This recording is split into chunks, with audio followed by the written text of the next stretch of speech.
Welcome, everybody, to my 2025 Formula One driver rankings. It's that time of the year. We're going to go in order and rank every single driver from worst to best, in my opinion. Now, what I've done is I sat down, I had to think, and I was like, how am I going to rank these drivers? And I ranked them from worst to best. Then I went through and looked at my driver ratings. So if you don't know, every single Monday after a Grand Prix, we hop on the stream, we do a Grand Prix review, and I rate all the drivers. I've then averaged out all those ratings from every single Grand Prix and got an average rating.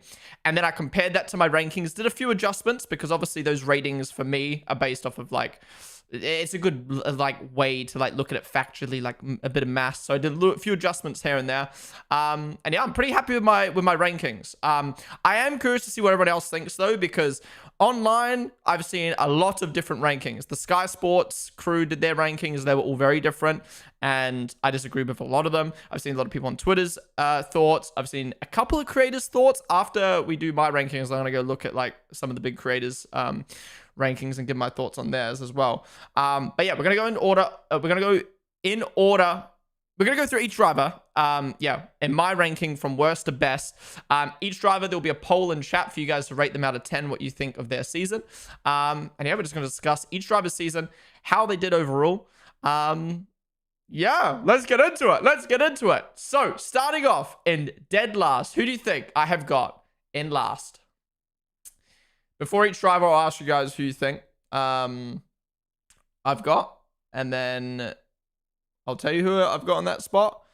And then we'll discuss them. And then we'll do a poll. Doing. Yeah, it's pretty obvious, isn't it? In 21st, because there's 21 drivers this season, in case you forgot, I've got Jack doing. And the poll is up for Jack. So this is how it's going to look for each driver. There'll be a poll, rate Jack Doohan's 2025 season. All you have to do is type in Twitch chat the number that you want to rate him out of 10. So obviously 1 is terrible, 10 is perfect. You can rate him out of 10. Now, on the screen, you've got the rankings. So obviously Jack Doohan ranked 21st. You've then got their position in the championship. So he obviously finished 21st. And then he's got his average rating. So again, this is the average rating based off of my driver ratings on a Monday after a Grand Prix. So he got an average rating of 3 from the small handful of races that he did, which is very low. 3 is basically the lowest you can get without crashing. So he was the lowest rating of the lot. I will show you my full driver ratings from best to worst as well after we finish doing the rankings. I just don't want it to spoil it, because obviously my rankings are very similar to my driver ratings average. Excuse me. All right. Yeah, what do you rate Jack Doohan out of 10? Again, if you're watching on TikTok or YouTube, come join us on Twitch. That is where you can vote in the Twitch chat. But yeah, let's start off with Jack Doohan. Let's talk about him. So, obviously, he finished 21st in the championship. How many races was it?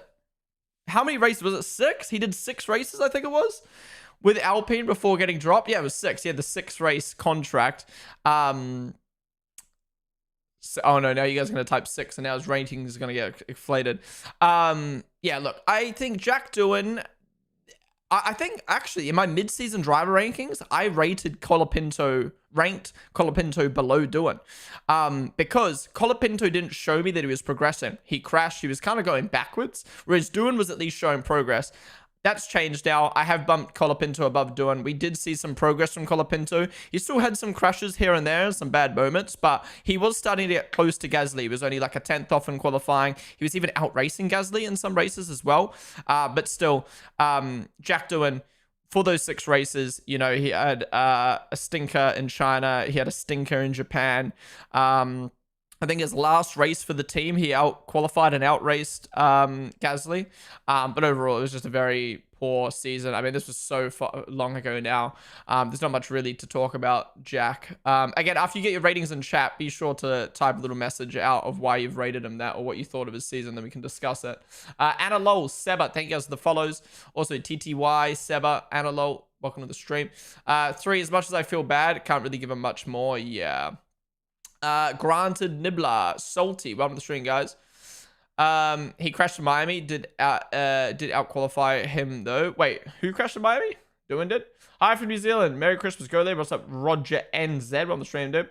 What's up, Ty, Shane Matthews, Hate Eyes. What is up?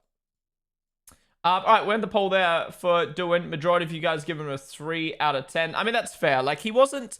I don't think he was Latifi Mazepin status because he didn't have enough time to show himself anyway. But it wasn't great. It wasn't great. So I think 3 out of 10 is fair. So this is how it looks. Actually, no. Let's just move straight on to 20th. Because... Yeah, let's move on to 20th. Because I couldn't fit 21 on the rankings, so I've combined them together. Who do you guys think I've got in 20th? Whoa, this is a hard one. Who's in 20th? Cladial, thank you for the follow. Hi from Philippines. Glad the TikTok algo is giving me some F1 postseason content. Hell yeah. Welcome to the stream, dude. Edo, what is up? What is up? Sonoda, Verstappen, Hamilton. Okay, stop trolling. Colapinto. Yes. In 20th, I have got Franco Colapinto. Franco's poll is now up in chat. What do you rate Colapinto's 2025 season? Type in chat 1 through to 10. Yeah, so Franco Colapinto had an average rating of 3.97, so a little bit higher than what Jack had. But yeah, by the when we did the mid-season rankings, Franco came out higher than Doohan. And again, because I feel like Jack didn't really... I feel like Franco didn't really show much in that season. I can't speak today, which is not good for a stream like this. I feel like Franco didn't show anything to us after Jack got dropped. He crashed multiple times, made multiple mistakes. He was way off the pace. However, in the second half of the season, after the summer break, he did step it up. He stopped making mistakes. He stopped crashing. He got much closer to Gasly. He was really close in qualifying and even outraced him in a few races. But overall, it was still a very weak season. Yes, he was driving a dustbin. I understand that. But when you compare him to Gasly and what Gasly was able to achieve, obviously Gasly did wipe the floor with him, which is expected. You know, Colapinto is a rookie. But I would have liked to have seen Colapinto be closer to Gasly. And in the end, he finished in 20th with 0 points, whilst Gasly had 22 points in the championship. And yeah, he had a very low driver rating of 3.97. Franco's best race this season was a 6.5 in Netherlands. That was the highest I rated him. 6.5 in Netherlands. And his worst weekend, I gave him a... His worst weekend was his first weekend of the season in Imola, where he crashed in quali and crashed in the race. So we gave him a rating of 2 for that. So, yeah. What have you guys rated Franco out of 10? You guys have tied between 3 and 4. I would say 4 is pretty generous, pretty high for Franco in the season he had. But I can understand he wasn't terrible. Again, he wasn't like Latifi Mazepin status, but he was pretty weak, especially for the amount of time he had in the sport. I would have liked to have seen him even closer to Gasly by the end of the year. Mayos Dong, what is up, dude? Chainsaw as well, welcome to the stream. Tim Bush, Scudero, Ferrari, thank you guys for following. Really hope LP next year are better than they are this year. Yeah, with that Mercedes engine in the back, I think they'll do pretty well. He showed decent progression and heavily focused on not crashing. What was a dog shit car? True. You gotta give him props for not crashing with a car like that. All right. We got past kind of the 2 obvious ones. I think from here on out, honestly, I think from here on out, which is crazy to say, from 19th onwards, there is an argument for every position to argue a driver being there, if I'm being honest. I really think this season was one of the was the closest we've ever had in the midfield. The best midfield, backfield fight we've ever had in Formula 1 that I've watched. And because of that, honestly, there's arguments for any driver ratings. And honestly, even though I look at Sky Sports driver rankings and I go, I don't agree with that, I can somewhat see an argument in some sort of way. And that kind of applies with, honestly, every driver in the field. You could switch 19th and 18th. You could switch 18th and 17th. You could switch 16th and 15th. Honestly, there's so many swapping that you could do. Anyways, who do you guys think I have got in 19th? It's a toss-up. Yuki or Stroll, Sonoda, Sonoda, Yuki, Stroll, Yuki. Well, you have got them right. Some of you got them right. In 19th, well, first off, here's how the rankings are looking. We got Colapinto and Doohan down in 20th. In 19th, I have got Yuki Tsunoda. Poll is up for Yuki. Get your votes in. What do you rate Yuki out of 10? It sucks, man. It fucking sucks. Yuki started off the season so strong in Australia. He got a 8 rating in Australia and a 9 rating in China. But since then, it completely fell off in that Red Bull. He finished 17th in the championship with only 33 points. If you take away those 33 points, they still would have finished. Red Bull still would have finished in the same spot in the Constructors' Championship. And yeah, he got an average rating of 4.23 this season. So ignoring his VCARB stint, his best race for Red Bull that I gave him a rating for this season was... he got 2 7s. 1 in Azerbaijan. He got a 7 in Azerbaijan and a 7 in the United States. And his lowest rating at Red Bull was a... Well, he got multiple 2s. He got a 2 in Emilia-Romagna where he crashed in quali and I think in the race as well. Austria, don't remember what happened there. And Sao Paulo, he got a 2 as well. So a lot of low ratings for Yuki this year. But it's such a shame, right? Because Yuki, I think, as the years has gone on, gotten better and better, became more and more dedicated to Formula One and improving himself. And then he kind of got promoted to Red Bull at a time where the car was probably its worst. And that's not me to say Checo was driving a good car, but that Red Bull, I think, this year was the worst it's ever been. In terms of getting the setup right. And I think for a driver like Yuki to get that setup right, it's just so hard. And yeah, ultimately he has lost the seat because of that. Oh, wait, sorry, he got a 1.5 in Saudi Arabia. That was his lowest rating of the year, so I'm just looking at that now. But yeah, I don't really have much more to say about Yuki. It's just a shame he started off the season so strong at VCARB. I actually think, like, if I had to make a prediction, obviously this is all fucking... who knows? But if I had to make a prediction, I genuinely think Yuki Tsunoda would be best of the rest this season. Maybe not in points, but in terms of driver rankings. I think, the season that Hadja had as a rookie, I think Yuki would have done even better than him. And yeah, I think Yuki would have been best of the rest in terms of driver performance this year if he had to stay at VCARB, but... that didn't happen. That didn't happen. 4 looked like he would have had a good season in VCARB, but I say 5 because he was rushed into Red Bull and the car is not built in his advantage. It was a max advantage. True. Look, everyone does their rankings differently, and I'm sure some people might bump Yuki's ranking up because it's like, oh, it's not his fault. But at the end of the day, like, we were harsh with Checo, we were harsh with Liam.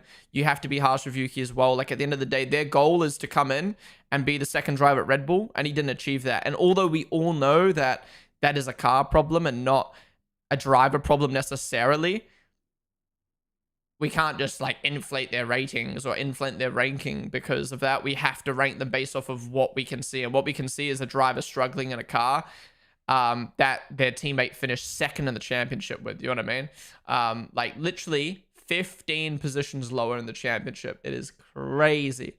But obviously it's one of those rankings where compared to, the Alpine drivers, we just rated a few drivers ahead of Yuki in the ranking. It's like, I don't really look at this and go, damn, you disappointed me. Like, it's just what it is at the second Red Bull scene. He was very happy when he was promoted to Red Bull, so he needed to stop crying and do some training. It's not really about training, it's just not being comfortable with that car. No one was being comfortable with that car. Had he stayed in VCARB, I wouldn't have doubted that he would have had at least 2 podiums. He really should have done better at Red Bull, though. Yeah, for sure. Can we give him a 0 for that defense in Abu Dhabi? Yuki was very experienced too. Should have done better, yeah. All right. Majority of you guys rating Yuki's season out of 4, so very similar to what my average rating came out to. I'm not gonna lie, I quite like my average ratings for all the drivers this year. It's very... If I had to give the drivers a rating... we'll talk about it later. We'll talk about the ratings later. Anyways, Yuki Tsunoda is done. We move on now to P18. Who do you think is going to come in 18th?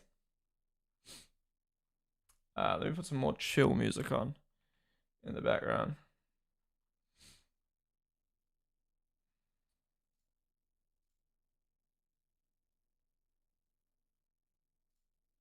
Okay. All right. Who do you think I've got in 18th position? I'm also going to open my window real quick. If you're watching on TikTok or YouTube right now, come over to Twitch to get your ratings in.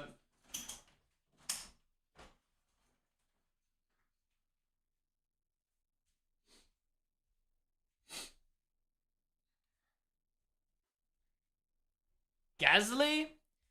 Stroll, Stroll, Stroll, Stroll, Stroll. How has no one said how has everyone said Stroll other than one person? Oh, Bortoletto.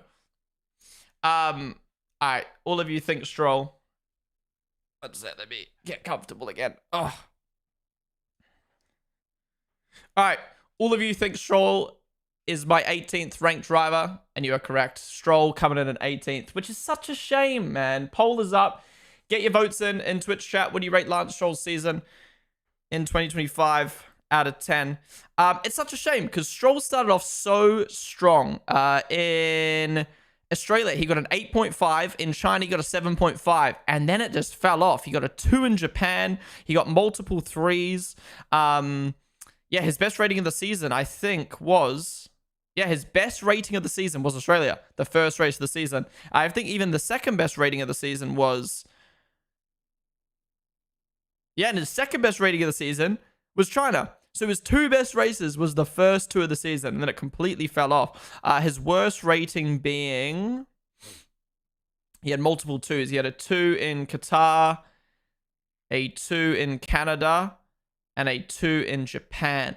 Yeah, look, at the end of the day, I don't think Stroll's season was terrible. I think some people are idiotic and would rank Stroll below Yuki and Colapinto just because they hate Stroll. But at the end of the day, he did get solid points in the championship, albeit it was at the start of the season, 33 points.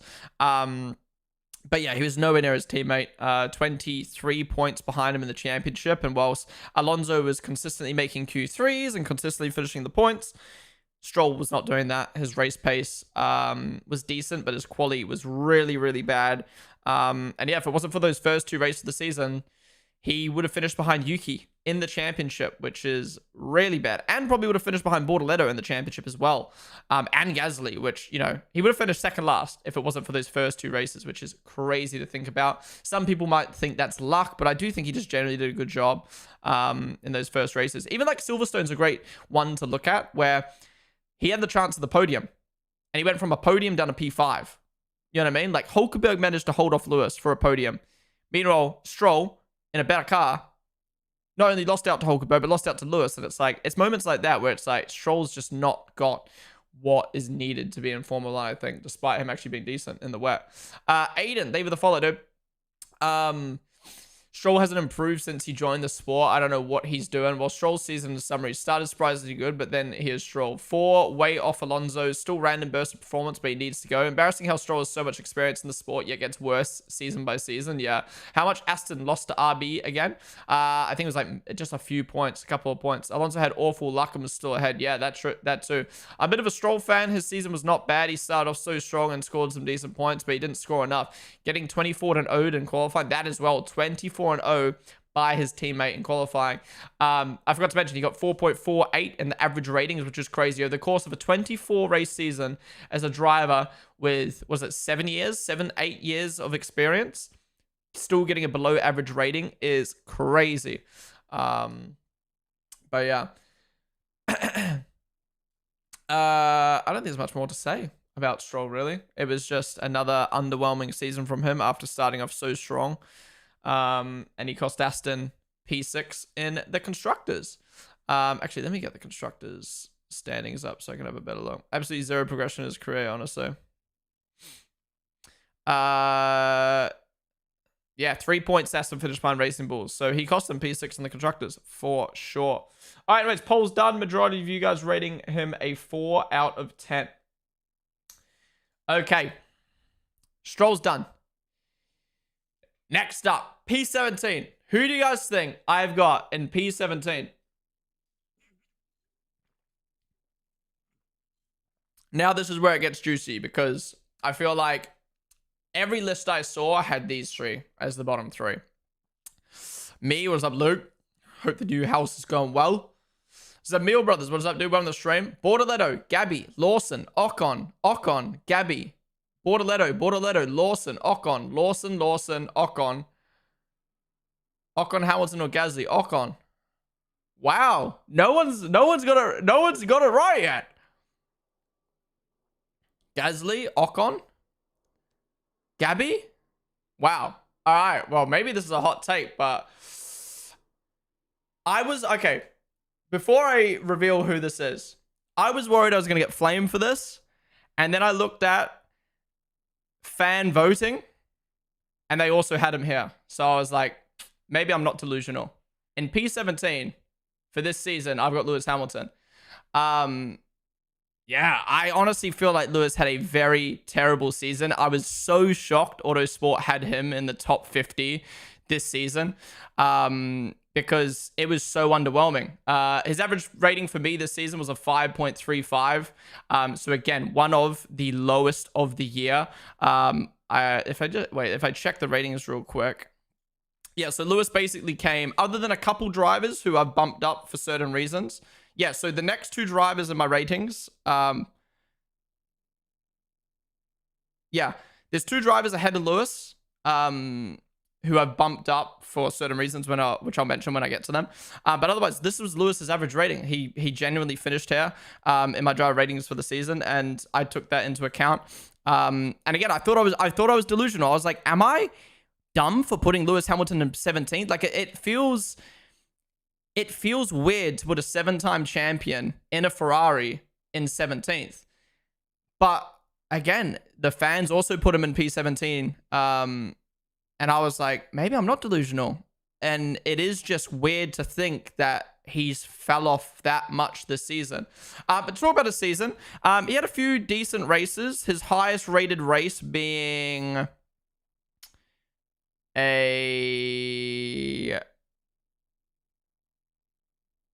wow. His highest rating of this season was an 8. He got 2 8s. An 8 in Austria and an 8 in Italy. Obviously, his best moment being China. Getting the sprint pole in China and then winning the sprint. Other than that, there weren't many highs for Lewis. Correct me if I'm wrong, but there weren't any highs for Lewis. Now, when I talk about a few other drivers, you might be wondering why Lewis is ranked below a few drivers. But the thing is, Lewis didn't really have any highs other than China. And that was so early on in the season. If I'm being honest, like that Ferrari should have won that sprint anyway because of the way that car was set up. And when the car, don't get me wrong, obviously I understand how much of a struggle that car is to drive. But when you compare him to Leclerc, who finished much higher in the championship, got much more points in the championship, was finishing much higher in the races, but most importantly, much higher in qualifyings. I think he's really let down Ferrari this year and is the reason why they finished 4th in the Constructors. Because Antonelli lacked a lot in the Constructors this year in terms of bringing points to the team. And Red Bull only had one driver and they still finished 4th in the championship. And for me, I think that's because of Lewis. Like, yes, the car was bad, but the team, they still could have finished P2 in the championship, and Leclerc proved that. It's such a shame. And I know a lot of people look at Lewis's race recoveries and go, hey, he didn't do that bad. But the thing is, you qualify bad and you recover to a position that's okay. It's still not good enough when your teammate's finishing so much further up the road. If he had qualified higher, he could have finished higher, and he could have been racing in the pack to capitalize. Because there was so many races this year where the top drivers had issues, whether it be the Mercedes falling off of pace, McLaren or Mercedes, or Red Bull having issues. You know, Yuki Tsunoda being out of the fight, Kimi Antonelli being out of the fight, and Lewis was never there to capitalize on that. And that's for me why I've got him ranked in 17th, because the only high moment being a sprint pole and a sprint win, that's not good enough, in my opinion, in a Ferrari, despite it being a very poor car. But anyways, oh, fuck. I'm surprised no one guessed that, to be honest, considering the fans voted him in the same spot online. Girl, David the follow. His best performance was Silverstone. What have I got him ranked for Silverstone, actually? I gave Lewis a 7 in Silverstone. To be honest, that is probably a bit harsh now looking back. But I think for me it was Lewis not being able to get the podium in Silverstone is what maybe rank him low. Because again, you're in a Ferrari against a Sauber, and he was on the correct strategy and he couldn't get the podium. And that, to be honest, he probably deserved an 8 rating there. But yeah, at the same time, he did miss out on a podium with a Sauber in front of him. So yeah. Anyways, what do you guys got to say? Because I saw a lot of messages in chat about this. Albert. Love the stream, dude. Base as fuck. I'll take. Even in the rankings, Lewis didn't get into Q2, bruh. All that Ferrari aura couldn't help him. Hamilton now in Q1. All right, for the people who are saying Al bias, all that crap, where would you rank Lewis then? Where would you rank Lewis? Who would you rank him above? Guys, let's go into Fabio's chat and troll him. He wasn't great, but P17, he had a sprint win. Wow, a sprint win. Damn, that's a solid 8 points for the team. Hell yeah. He's just higher standards and a very good teammate. No, 100%. I can agree that him being ranked lower than, for instance, right? Antonelli had a better car this year, and he scored more points than Antonelli. So does it make sense to rank Lewis lower than Antonelli? Probably not. But the reason why I've ranked Antonelli higher than Lewis is because Antonelli showed way better moments. There was way more Grand Prix where Antonelli showed to me, you're a great driver. Lewis had one race, in my opinion, where he stood out to me and exceeded his job, which was China. And that's why I've got Kimi ranked higher. Also, like, Kimi got very unlucky. Lewis also got unlucky as well. But yeah, I just think... I don't know. I feel Lewis was very poor this season. Lewis is still top 10 for sure. This is hate. You guys do realize I'm ranking this season, right? I'm not ranking drivers overall. How has Lewis had a top 10 season? Who is he ranked higher than? Oh wait, is the poll not up? Oh fuck, this whole time I haven't had the poll up. Fuck. Alright, poll's up. What do you rate Lewis's season out of 10? Gazzy was on a track. He does a decent ranking considering he scored 20 plus points on that sack of garbage. He just higher standards. Some races were the car, but a lot were quality mistakes. Hamilton was like Stroll this season. That qualifying was absolutely garbage, yet race pace was still absolutely there. But still, for me, and I said this a lot with driver ratings this year, I really feel like Lewis recovering in the race doesn't make up for the lack of points that you miss out on. Like, put it this way. If the Ferrari is the 4th best car and should be finishing P7, P8, and you qualify, go out in Q1, and you recover to P9 or recover to P8, like, yeah, you've recovered back, but like, Leclerc's moving himself up the grid. You know what I mean? He's finishing in P4. He's finishing in P5. So I just don't think it's good enough, personally.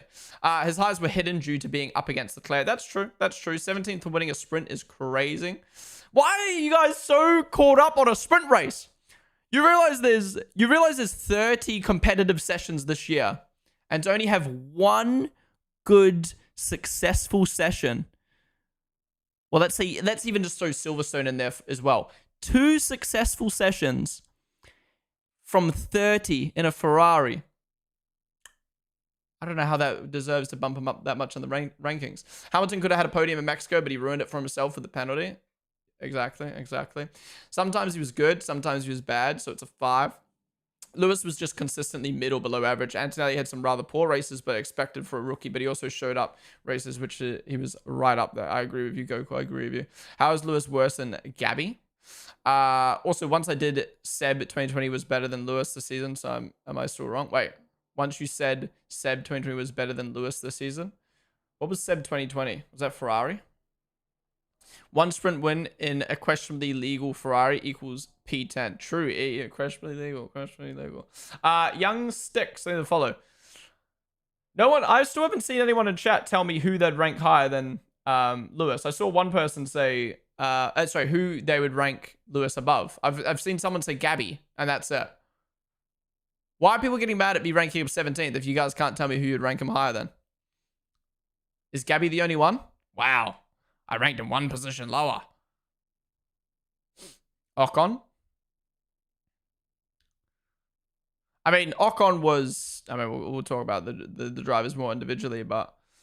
Maybe Lawson and Bortoletto, but that's a push. Yeah. Well, again, we'll talk, once we get to those drivers, I'll explain why I've got them ranked higher than Lewis.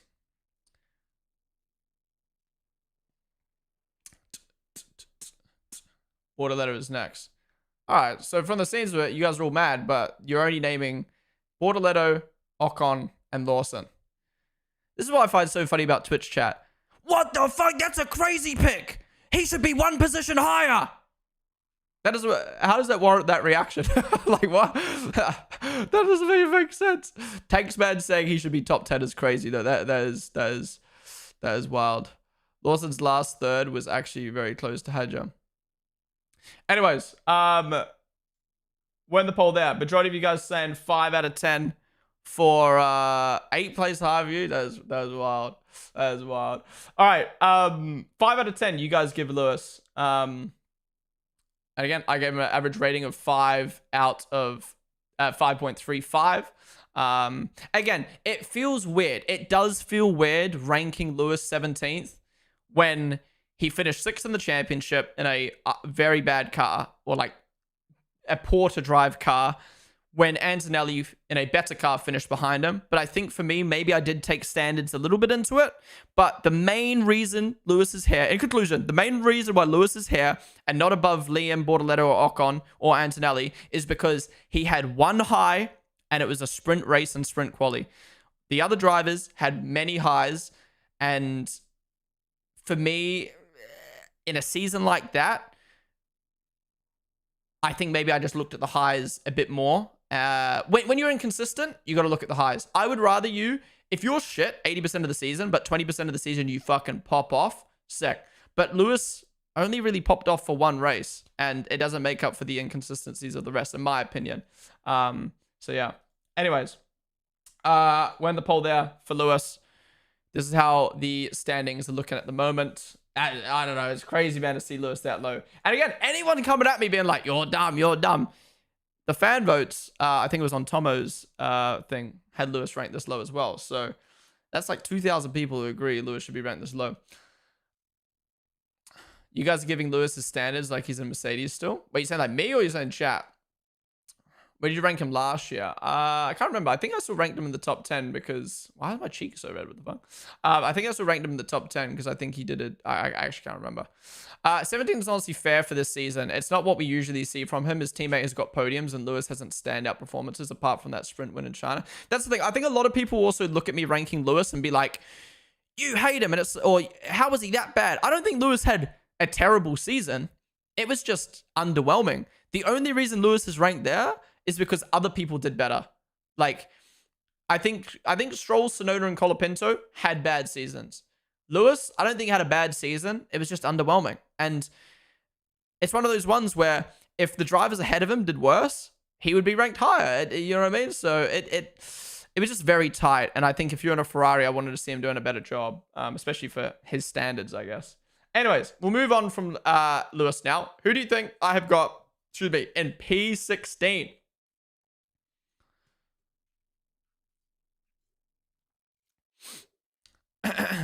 Gasly, Bortoletto, Gabby.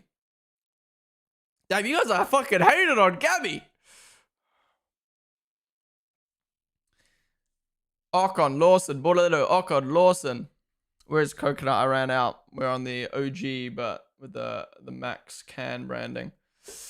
All right, in P16, I've sadly got my boy Liam. It's a shame. I think, you know, similar to Lewis, I feel like you can maybe look at the second half of the season and be like, oh, he deserves ranked higher. But when you compare him to other drivers this season, I don't think he can be ranked higher than this. I think he's lucky to be ranked higher than Lewis as well. But I'll tell you why I ranked him higher than Lewis. Because he had multiple races in the end of the season where he stood out. Looking at Liam's rankings real quick. He had an 8 in Monaco. Amazing drive, secured that team double points finish. He got a 10 in Austria, finishing best of the rest. 8.5 in Belgium. 8.5 in Hungary. A 9.5 in Azerbaijan. And an 8 in Sao Paulo. So again, compared to Lewis, where Lewis might have been more consistent, he was consistently average. Liam was going out in Q1s nowhere near his teammates sometimes. And then some weeks he was solidly getting points, solidly outperforming his teammate. And again, I think in a season like this, especially in a midfield car like a V car, those 5 races where he decided to pop off, get solid points, mean so much more than consistently finishing P8 in a Ferrari. And that's why I've got Liam ranked above Lewis. But yeah, I can't rank Liam higher than this because, I mean, ultimately, at the end of the day, his season was very inconsistent. He was going out in Q1 a lot. He was off the pace of his teammate a lot. I mean, he started off the season with a 1 rating in Australia in the Red Bull and a 2 rating in China. And then once he moved to VCarb, it was still a very big struggle. He got multiple 3s and 2s in his first races at VCarb. And it wasn't until that like midpoint of the season where he started to do really well. I do have to mention it though. Liam got very unlucky this season. There was a lot of times where he got blocked in qualifying. His DRS didn't work. His car didn't work. Obviously, a lot of drivers get unlucky. Maybe I just look at it more because it's Liam. But I almost feel like some races Liam didn't really get to show himself because of that unluckiness. Or this is his fault. But because Hadja qualified better, he would become the rat car where it's like, we'll throw a random strategy on you. If a safety car comes out or something happens, you'll get the points. If not, he kind of just trundles around. And I mean, obviously that's his fault for qualifying as the second driver, but there's just so many races where Liam was just like nowhere because he was just kind of playing second fiddle to Hadja. But yeah, really poor quali pace most of the year, but race pace, especially in the second half of the year, was good. Yeah, I agree. 5, I think he did have a great recovery after the start of the season that could destroy some drivers. I mean, second half for Liam wasn't that bad. Yeah, that's fair. I thought the delays would stop. I thought the delays wouldn't stop you, man. Below average. Liam had a few highs, even though he had many off weekends. Yeah, I mean, even watching the highlights back, when we were doing the season review, I was shocked at how many times Liam was going out in Q1. Like, don't be wrong, I know Liam went out in Q1 a lot, but like, I was like, oh my God, again? Because I remember the second half of the season being so good for Liam, but it was almost like underrated. Like, Austria was on cam, but there was so many performances where it just kind of went under the radar, and I think that's and that's maybe another reason why Liam isn't rated higher than a driver like Kimi Antonelli, and that's because, like, he's just never on camera, man. He's never on camera. I really wasn't paying too much attention to Liam, to be honest. Some good races from him, though. Mid-season top and then slightly towards downwards trend again, performing overall at just below 6%. Got him ranked 19th. Mid-season top and then slightly downwards trend again, performing over or at 6%. You got him ranked 19th. You got Liam ranked below Yuki and Stroll. Your rankings are crazy. He's never been a great quality driver from F2 to Super Formula. It felt like Liam was getting penalties all the time. He was getting involved in a lot of incidents for sure. All right, majority of you guys saying 5 for Liam. Liam's average rating this season was 5.18. Looking at the Drivers' Championship, he finished 3 points behind Ollie Behrman, which I think is pretty disappointing because I think that VCarb was stronger than the Haas. But he did beat Ocon and Stroll. So I think he's done his job for the most part in that VCarb. I would have liked to have seen how Liam would have done if he had a full testing in the VCarb and those first 2 races as well. Would have been interesting to see. Anyways, we move on from Liam now. Who do you think I have got in P15? Sainz P1. Thank you for the follow.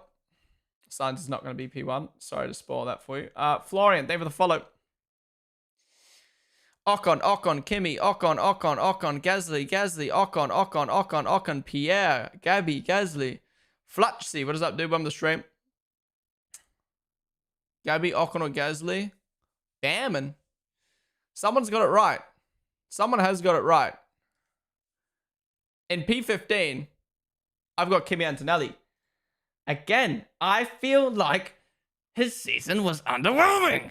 I can't with Kimi this season, man. I can't with the bias, bro. Seeing him ranked 18th in Autosports pissed me the fuck off. Anyways, poll is up. What do you rate Kimi Antonelli's season?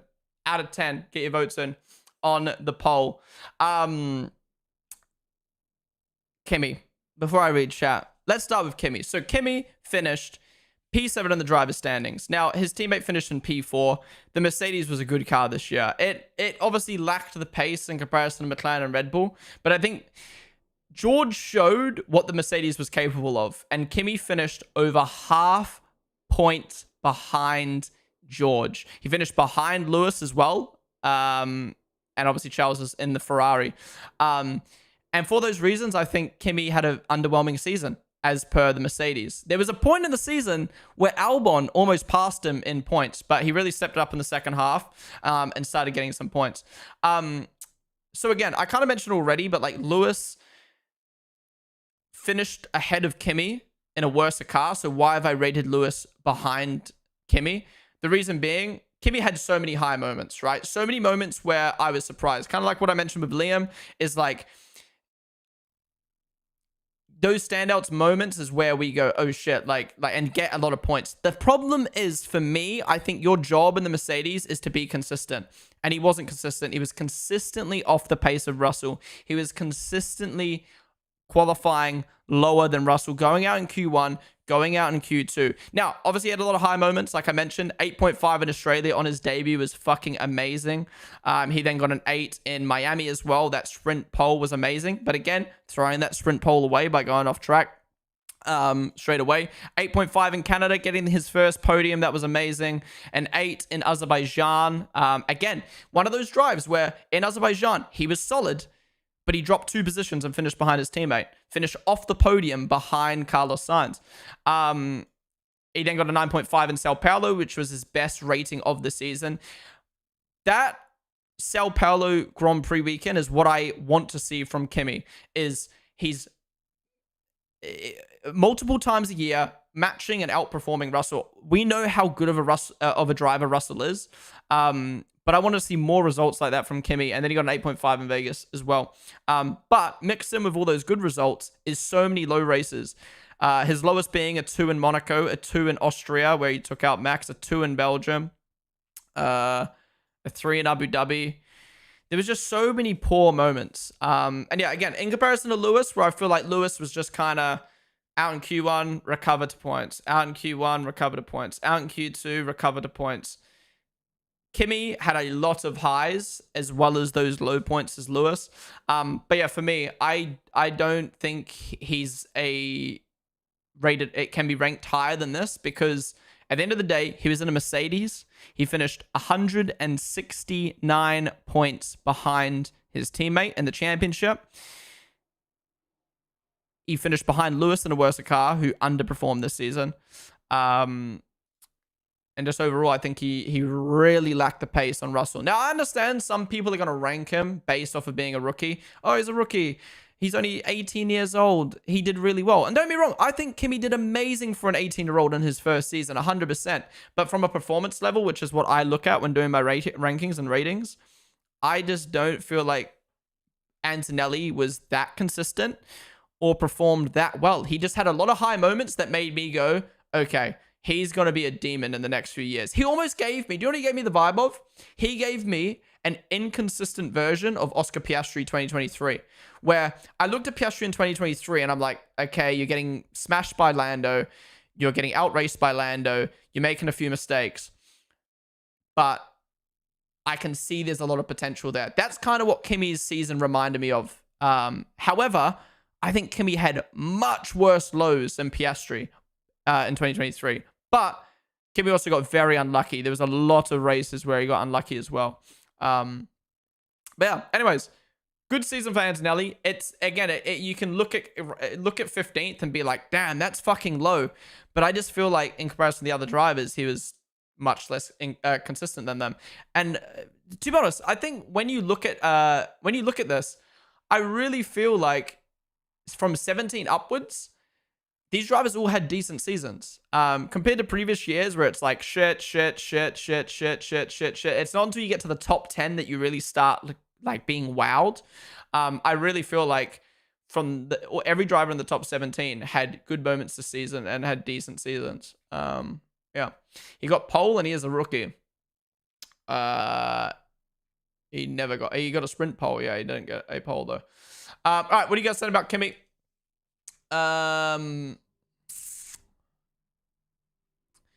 Brother went actually crazy. Antonelli below Bortoleto. I can't believe you guys think Bortoleto did that bad. That's crazy to me. Antonelli didn't have a bad season. He was just inconsistent with the European race. A ton of mistakes, but did show some very good performance, just above average for me. My son deserves top 10. Absolutely not. I agree with Lewis 17th, but not Kimi 15th. He definitely should be above Bortoleto or Ocon.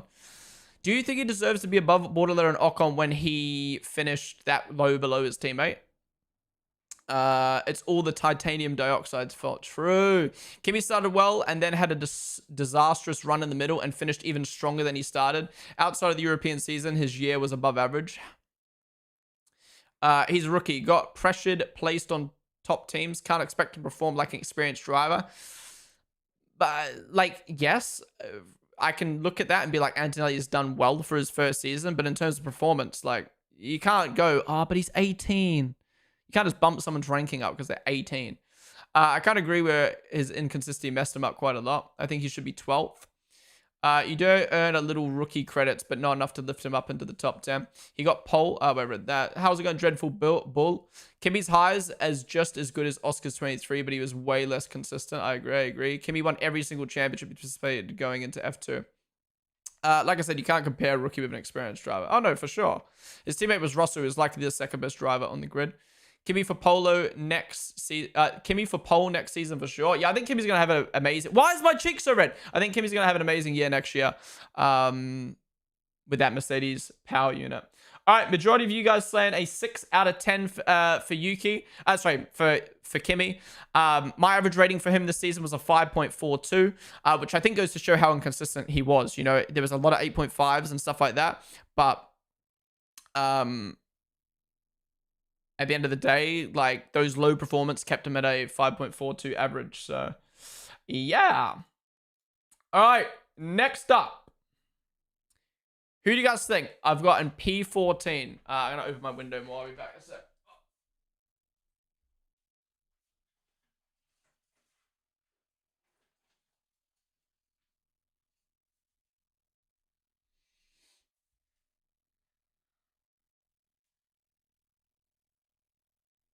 Sup, Happy Raji?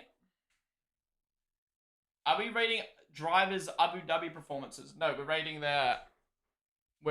their overall. Wait, have I got the title wrong? No way, I've got the title wrong on YouTube. No, ranking every 25 F1 driver. Oh, Ocon. Stroll. Okay. Gasly, Gabby, Gasly, Pierre. Oh. All right, my windows now. I can feel the air now.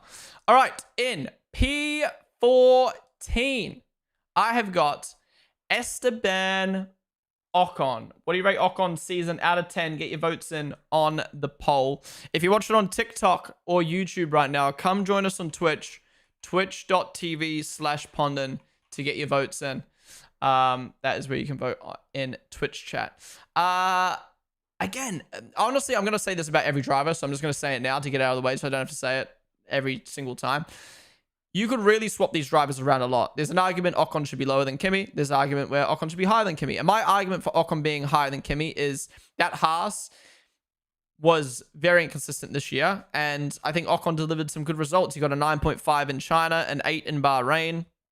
I gave him an 8 rating in Miami, a 10 in Monaco, an 8 in Canada, an 8 in Austria, 7.5 in Belgium, 7.5 in Netherlands, a 7.5 in Mexico, and a 7 in Vegas, and a 9 in Abu Dhabi. That's almost half the season he got a really good rating. But then in the other half, he got low/average ratings because he was consistently... Well, not consistently, but he was getting out-qualified by his teammate and out-raced by his teammate, who is a rookie, by the way. Now, again, I don't take rookie... When I'm rating a driver, I don't look at them being a rookie or anything like that. But when you compare them to their teammate, at the end of the day, Ocon got out-qualified by a rookie. He got out-raced by a rookie. And I think for Ocon, that shouldn't be happening, especially when Haas had the ability to score as many points as it did. If you look at the driver's standings, he finished behind Isaac Hadjar, which, sorry, he finished behind Liam, which, you know, the V-Carb did have a better car, but he finished 3 points behind his teammate, and he could have finished up higher, I think, in the championship. But yeah, honestly, Ocon, I don't think he had a bad season. Obviously, Ocon's one of those drivers kind of similar to Liam where people don't really care about him too much, don't really talk about him too much. So I think his good performances are underrated. And that's why looking at the average ratings helps a lot. Ocon's average rating was a 5.98. He actually finished 12th. Yeah, he actually finished 12th on average in my driver ratings this year, but I did bump him down lower because of his performance against his teammate. So despite him getting a really good average rating or decent average rating this year above some other drivers, he just had to be bumped down because of that performance against Behrman. But yeah, overall, I'm curious to see how Ocon does next year. Behrman's obviously going to lose that kind of rookie lack of experience, and saying that we're coming into new regular cars, but still he knows how to handle Formula One now. He knows how to handle that pressure, and you know, I'm scared for Ocon. I think maybe at the end of this year, next year we could see Ocon losing his seat if it continues like this. Yeah, what do you guys say? 5-second pen. He was very good early season, but like he underperformed compared to Ollie later on. He was so good on his day, but in full season got mugged by Ollie. That's a good way to put it. Like, he had some good results, but when the car was solid at the end of the year and Behrman showed that, he was nowhere. Well, not nowhere. He just wasn't there. 6, good, but outperformed by Behrman. He was decent, but got beat in the standings by a rookie. He was getting eaten alive by Behrman after the summer break. Not a bad season, just an average one. Streams won't forget Ocon China. To be fair, Ollie won head-to-head races 11-9 to Ocon, so it's not that bad. But I mean, that is bad. As a rookie, Ocon lost to a rookie and race head-to-head. That's kind of crazy. But yeah, the reason why I've got Ocon ranked higher than Lewis Antonelli and whoever the other one was, Liam, is because, again, I think he just had a bit more of a consistent season, whilst Antonelli had really low lows and some great highs. Ocon was consistently getting 5s and 6 ratings, like solid weekends. It was just his teammate was outshowing him. I think it's as simple as that. I think Ocon could have a higher rating if Behrman didn't exist. Or if Behrman wasn't a rookie, put it that way. Yeah. He did say in some interviews that he had a problem with the balance of the car, so that's why his qualifying was so bad. Right, interesting. How's it going, Lummy? Welcome to the stream. He had a really solid season. Yeah. All right. Majority of you guys saying a 5 out of 10 for his season.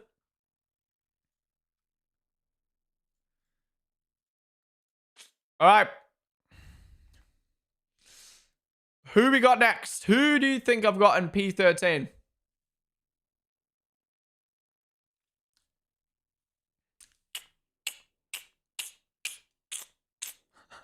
I saw the same person keep saying Gasly every single time. Bortoletto, Gasly, Bortoletto, Bortoletto, Bortoletto, Bortoletto, Hulk, Bortoletto, Nico, Bortoletto, Bortoletto. All right, in P13, you guys are right. I have got Gabby Bortoletto. Now, I was really interested. Look, it was really interesting for me to see how many of you guys rated was saying Bortoletto's name in chat early on. I don't think that's fair at all to say Bortoletto had a worse season than Lewis Hamilton, Kimi, Ocon, Liam. Bortoletto, at the end of the day, was up against the experienced Nico Hülkenberg, who some people are putting Hülkenberg as the best of the rest driver of the season. So to put Hülkenberg on this pedestal and then to rank Bortoletto that much lower, Bortoletto was out-qualifying Hülkenberg consistently this year as a rookie. And keep in mind, last year, Hülkenberg was one of the best qualifiers on the grid. And if it wasn't for Hülkenberg's podium in Silverstone, he would have been down there basically with Bortoletto in a similar spot with points. Now, obviously, Bortoletto did lack in the championship. He did finish 19th in the championship, last from the drivers who scored points. He finished behind Gasly. But I don't think that Sauber was extremely capable of scoring points. You got to remember, this Sauber was the second worst car on the grid. It was trading with Alpine of worst and second worst. And their goal is to try get points. Not get P4s, get P5s like the Haases or the Williams or the V-Carbs. Their goal is to get 1 or 2 points. So for Gabby to score 19 points in the Sauber, for me, I think he's done a really good job. But most importantly, comparing him to Hülkenberg. I think a lot of people compare him to Hülkenberg and go, well, he finished 30 points behind his teammate. But like Hülkenberg did get lucky with that podium in Silverstone. Obviously, he deserved that podium. He did an amazing job. I'm not taking that away from Hülkenberg. But you can't just look at one race and be like, well, he finished below his teammate in the standings. I think you've got to look at the performance over the course of the year. And over the course of the year, Bortoletto did outperform the experienced Nico Hülkenberg in quali, race pace. And for me, it was the consistency. I don't remember, like, even, let's look at the driver ratings. I don't really remember Bortoleto having a bad weekend. Like, he had a 2.5 in Saudi, a 2 in Silverstone. Okay, 1.5 in Sao Paulo, 1.5 in Vegas. True. But he also didn't have, like, a great weekend. He got a 9.5 in Belgium. He got a 10 in Hungary, so that's 2 really good races. 9 in Italy. So midpoint of the season was good. 9.5 in Belgium, 9.5 in Austria. Okay, so midpoint of the season... Wait, I said that already. Midpoint of the season, he really popped off. But yeah, now, the problem with Bortoleto, I did inflate him a lot up the rankings. So he got a 5.7 rating. He had a lower average rating than Lewis, Liam, and Kimi, and Ocon. But the reason why I've put Bortoleto higher than them is because I think, for the people who tune on into driver ratings, you know, it's so hard to rate the Sauber. Like, I can't... If a Sauber finishes P15... You can't really be like 7 out of 10. He had a good weekend. No. But he also didn't have a bad weekend. Bortoleto, so many races this year, Bortoleto just kind of finished the race. And it's hard to then give a Sauber a rating. Also, especially at the start of the season, Gabby got a lot of low ratings because we thought the Sauber was better than what it was. But as the season went on, reflecting back, I don't think that Sauber was where we expected it to be. So I have bumped Bortoleto up a lot on the rankings, despite his driver rating being low. Again, because I think the car was worse than what we thought it was when we did the ratings, but also in comparison to his teammate, as a rookie, to be matching Hulkenberg in qualifying was really, really good to see. Actually, what was the head-to-head? The 2025 F1 driver head-to-heads. The only one that I actually can't remember.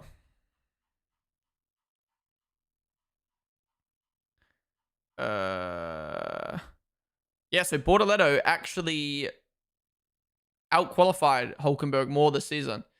And they matched in race head-to-head. So that is kind of crazy. Again, some people put... I'm not saying you guys, maybe some of you, but some people put Hulkenberg as like the best of the rest driver this season, or in the top 10. And then to compare him to Bortoleto, who beat him in the head-to-head in qualifying and matched him in the race, I think that goes to show that Bortoleto had a pretty good season. So yeah, that's why I've got Bortoleto in 13th above those other drivers. I think it was a consistent season in comparison to his teammate. You said you noticed it in how Liam usually was unlucky in qualifying, qualified bad due to other factors, but you could say the same about Nico's qualifying, which explains why Gab was out qualifying. True, but there was a lot of times in the pace as well where I think Gabby was like clear of Hulk. Interesting, Selbers had a draw in head-to-head qualies. I'm exploring my Twitch following this. I get jump scared by a picture of Ocon. What's up, Yuki Dookie? Beginning of the season, Sauber was mid, but he didn't do anything extraordinary. Bortoleto had a good season considering the pressure of facing Hulkenberg and how the Sauber was. Wait, let me go back up into chat and have a look. I think people are downgrading Bortoleto because of his crashes in Interlagos and Vegas. Yeah, maybe a little bit of recency bias, for sure. If he'd done well in his home Grand Prix, I think he would have been rated highly. Upgrading Antonelli, who was strongest in the final third of the year. He did terrible in Vegas. Wait, where was Hamilton? I'll show you the full standings in a sec. Bortoleto had a good season considering the pressure. I read that. Bortoleto had a very good season considering his tractor. The man went from last to first in F2. Yeah, I don't know. I think Bortoleto... I'm surprised, honestly, that Bortoleto has probably been one of the most polarizing one. I had people saying Bortoleto's name in chat since 19th. Yeah. That's interesting, mate. Cutie Otters Games. Thank you for the follow. We're on the stream. Also, Jack Cad Off. Thank you for the follow as well. All right, end the poll there. Majority of you guys sent a 6 out of 10 for Bortoleto's season. His average rating was actually much lower than that, 5 out of 10. But I agree on the 6 out of 10 because, I mean, I've got him ranked in 13th. So this is how this ranking is looking so far.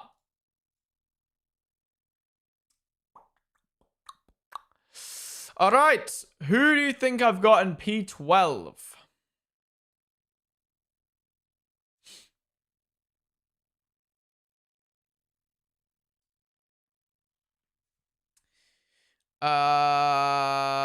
Behrman, Pierre, Hulkenberg, Alonso. Are you guys on ads? Wait for the ads to end. Alonso, Albon, Alonso, Hulk, Gasly, Behrman, Alonso.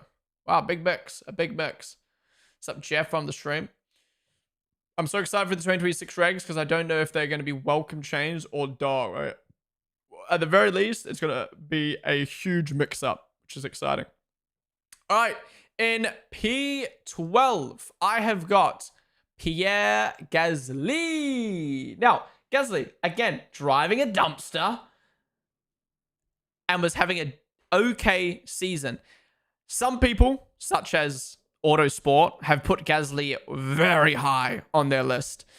And some people have completely disregarded the fact that he's driving a dump truck and have put him very low on their list. I've kind of smacked him in the middle because it was so hard to look at Gasly's season. But the facts that we can look at is...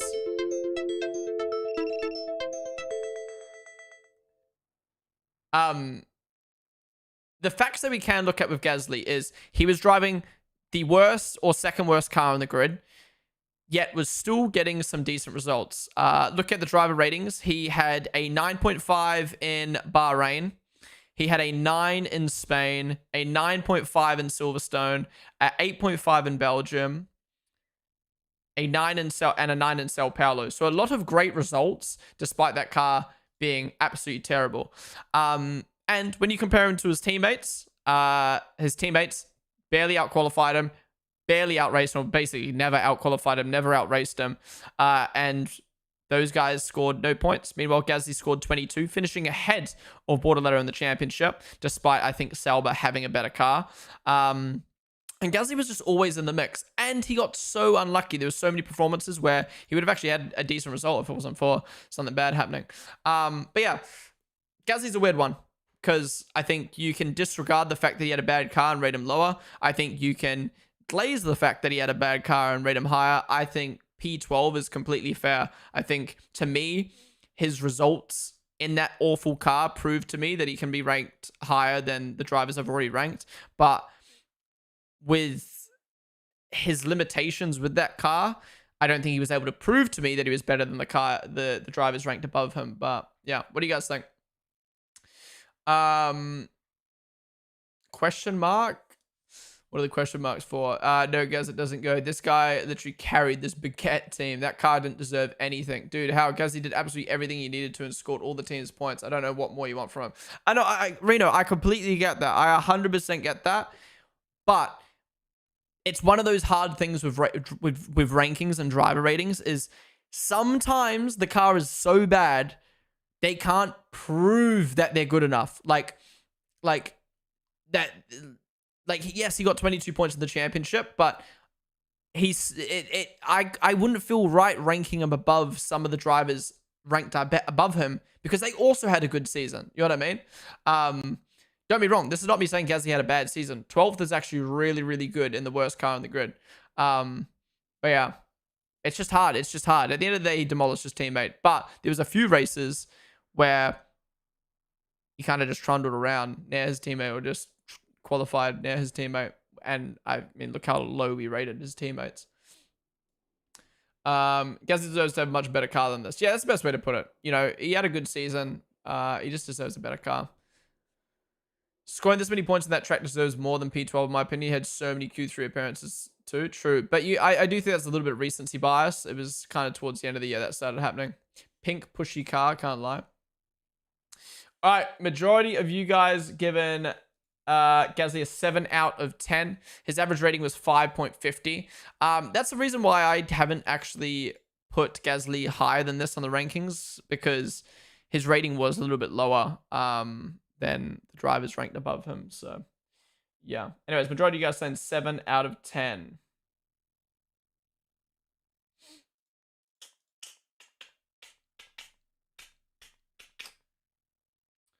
All right. This is how the standings are looking so far. We're almost halfway. Guess we have to go back to Turkey again after the stress of single-handedly carrying Alpine's points. Just midfield driver with lots of bad cars in his career. I'd say he's a little bit better than a midfield driver, but yeah. All right. Who do you guys think I've got next in P11? Albon, Behrman, Ollie, Hulkenberg, Alonso, Behrman, or Hulk, Behrman, Ollie, Alex, Behrman, Hulk. Winter Tulips, what is up? Welcome to the stream, by the way. By the way, guys, if you haven't already, be sure to follow down below. If you've been enjoying the stream, we do activities like this all the time on the stream. 11 should be Alonso.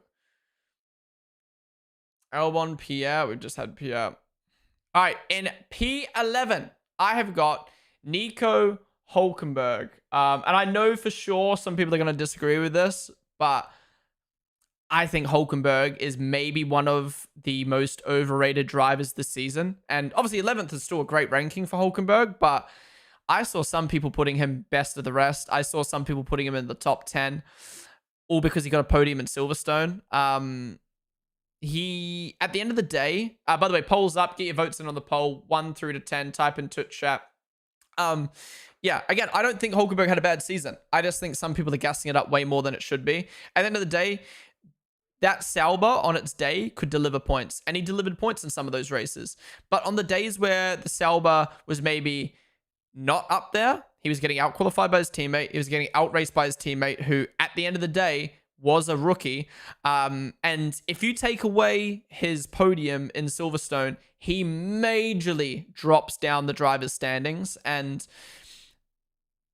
as much as that's a great moment for Hulkenberg, it's a 24 race season. And for me, I don't bump someone up because they got a magical, amazing, much wanted podium. You know what I mean?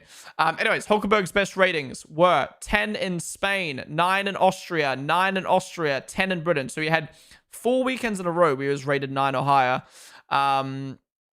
He also had a 9 in... Oh, yeah. Then it fell off. In the second half of the season, it fell off. Multiple 4.5s, and he got a lot of 8s. And he also started off the season kind of slow. Similar to Gabby, though, we didn't really know where that Sauber was, so it was hard to do driver ratings for them. Honestly, now looking back at his ratings over the course of the season, he actually, in my driver ratings, got a higher average than Carlos Sainz. But yeah, I think for me, the reason why I've ranked Hulkenberg below Sainz is because Hulkenberg was up against a rookie and got beaten by him in the head-to-head and matched by him in the race head-to-head. So I think that's the thing. He had a good season. I don't think it was as great as people make it out to be, because he just got matched by his teammate who was a rookie. But still, solid season. I think Bortolo's ranking has been inflated because of how good he did against Hulkenberg. And I think Hulkenberg's ranking's been lowered slightly because... I mean, look at last year. He was demolishing Kevin Magnussen in qualifying, making Q3s consistently. This year, he was in my opinion, a more consistent car than that Haas. And he wasn't making Q3s consistently, and he was actually getting out-qualified by his teammate consistently. So, yeah. I think 11's fair. Fair knew it. Saying Alonso is crazy, bro. Yeah, I agree. I like this chat, by the way, when it comes to Alonso. No one said Alonso's name so far up until one person just then. Autosport didn't even put Alonso in the top 50, bruh. Like, I couldn't fucking believe that. People say he deserves the Red Bull seat. It was a bit too close to Gabby for me to put him in the top 10. Yeah, I agree. Yeah, you have him 2 spots higher than me. To be fair, ending of the season, he was good. For what that Sauber was, he deserves a 7. He got a podium. What, 7th rank? 7 ranking or 7 rating? Anything more to say about Hulk? He got an average rating of 6.41, so it's actually a really solid average rating. Oh, actually, he actually got a higher average rating than Sainz and Albon. So, again, there is an argument he should be higher than the Williams, but once I get to the Williams boys, I'll explain why I've got him below them. Yeah. Anyways, majority of you guys saying 6 out of 10 for Hulk.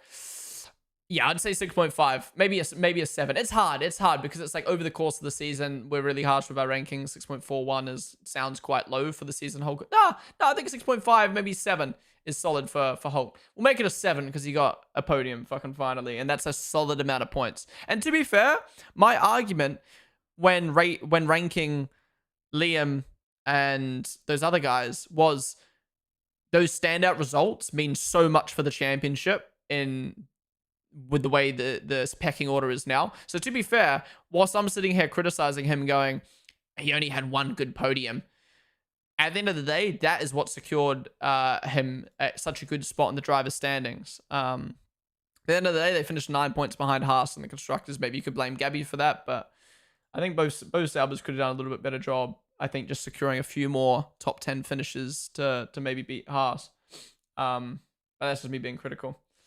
Anyways, we move on to the top 10 now. This is how the bottom 10 look. Who do you think I have in 10th place?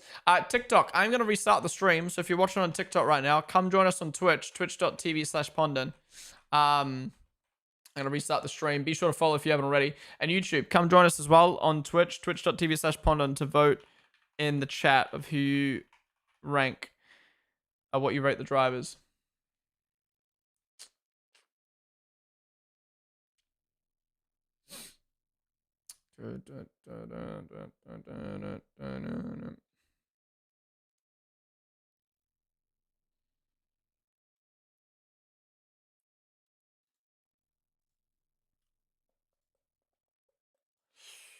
Bear me a sec, guys. Ooh, this fucking dark mode is so ugly.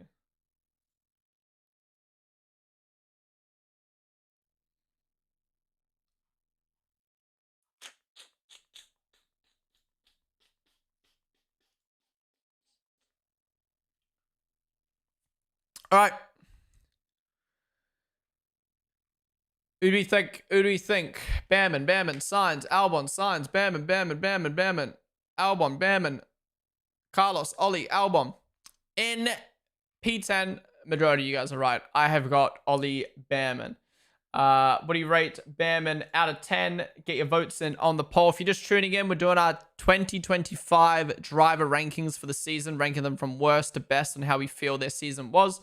Get your votes in on the poll. All you're going to do is type in chat a number to rate them out of 10. So I've got Ollie ranked in top 10. He squeezed into my top 10. In my head initially, I wasn't going to put Ollie in my top 10. And then after I looked at his average rating, he got a 6.52. He got a rating higher than the Williams boys, higher than Hulkenberg, close to Hadjar and Alonso. I was going to put Bamman higher than this, but I think I balanced it out to 10th. I think he did an amazing job in that Haas. He did well against Ocon, but I actually think Ocon was the reason why I ended up not putting Bamman higher than this.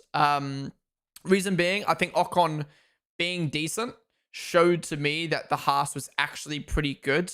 And a lot of luck, and not to take away from Bamman and Ocon, they put themselves in positions to benefit from this, but I think there was a lot of luck going their way this season, and they capitalized on that. Mexico is a prime example of, like, he did such an amazing job, but the way that race played out, like, yeah. Actually, that's me being harsh, but still, Bamman did amazing as a rookie. I think if you're just looking at him being a rookie, I think he should be ranked higher. But just look at his performance over the season. There was a lot of ups and downs. His best ratings this season from me being a 9 in Japan, a 9 in Netherlands, a 9.5 in Singapore, a 10 in Mexico, a 9 in Sao Paulo, and that's it. So, you know, we were naming drivers before, and there was a lot of races where the previous drivers had, like, really good races. Bamman had amazing. Like, I think that's the best way to put it with Bamman, was he was kind of sitting, like, above average most of the season, like doing better than Ocon, but nothing too crazy. And then 4 or 5 races this year, he fucking popped off. Top 3 drivers of the race, absolutely insane, like, amazing performances. But then he also had some stinkers as well. He had a 2 in Australia, a 3.5 in Miami, multiple 6s in the midpoint of the season. He actually got 6. You got 6 6s in a row in the middle of the season, which again is like just proves he was just sitting there the whole season, and then randomly he's like, "Woo! I'm gonna be fucking insane this week." So yeah, that's why I've got him ranked where he is. I think he had a above average / good season for most part, but then those amazing results is what made him get into the top 10.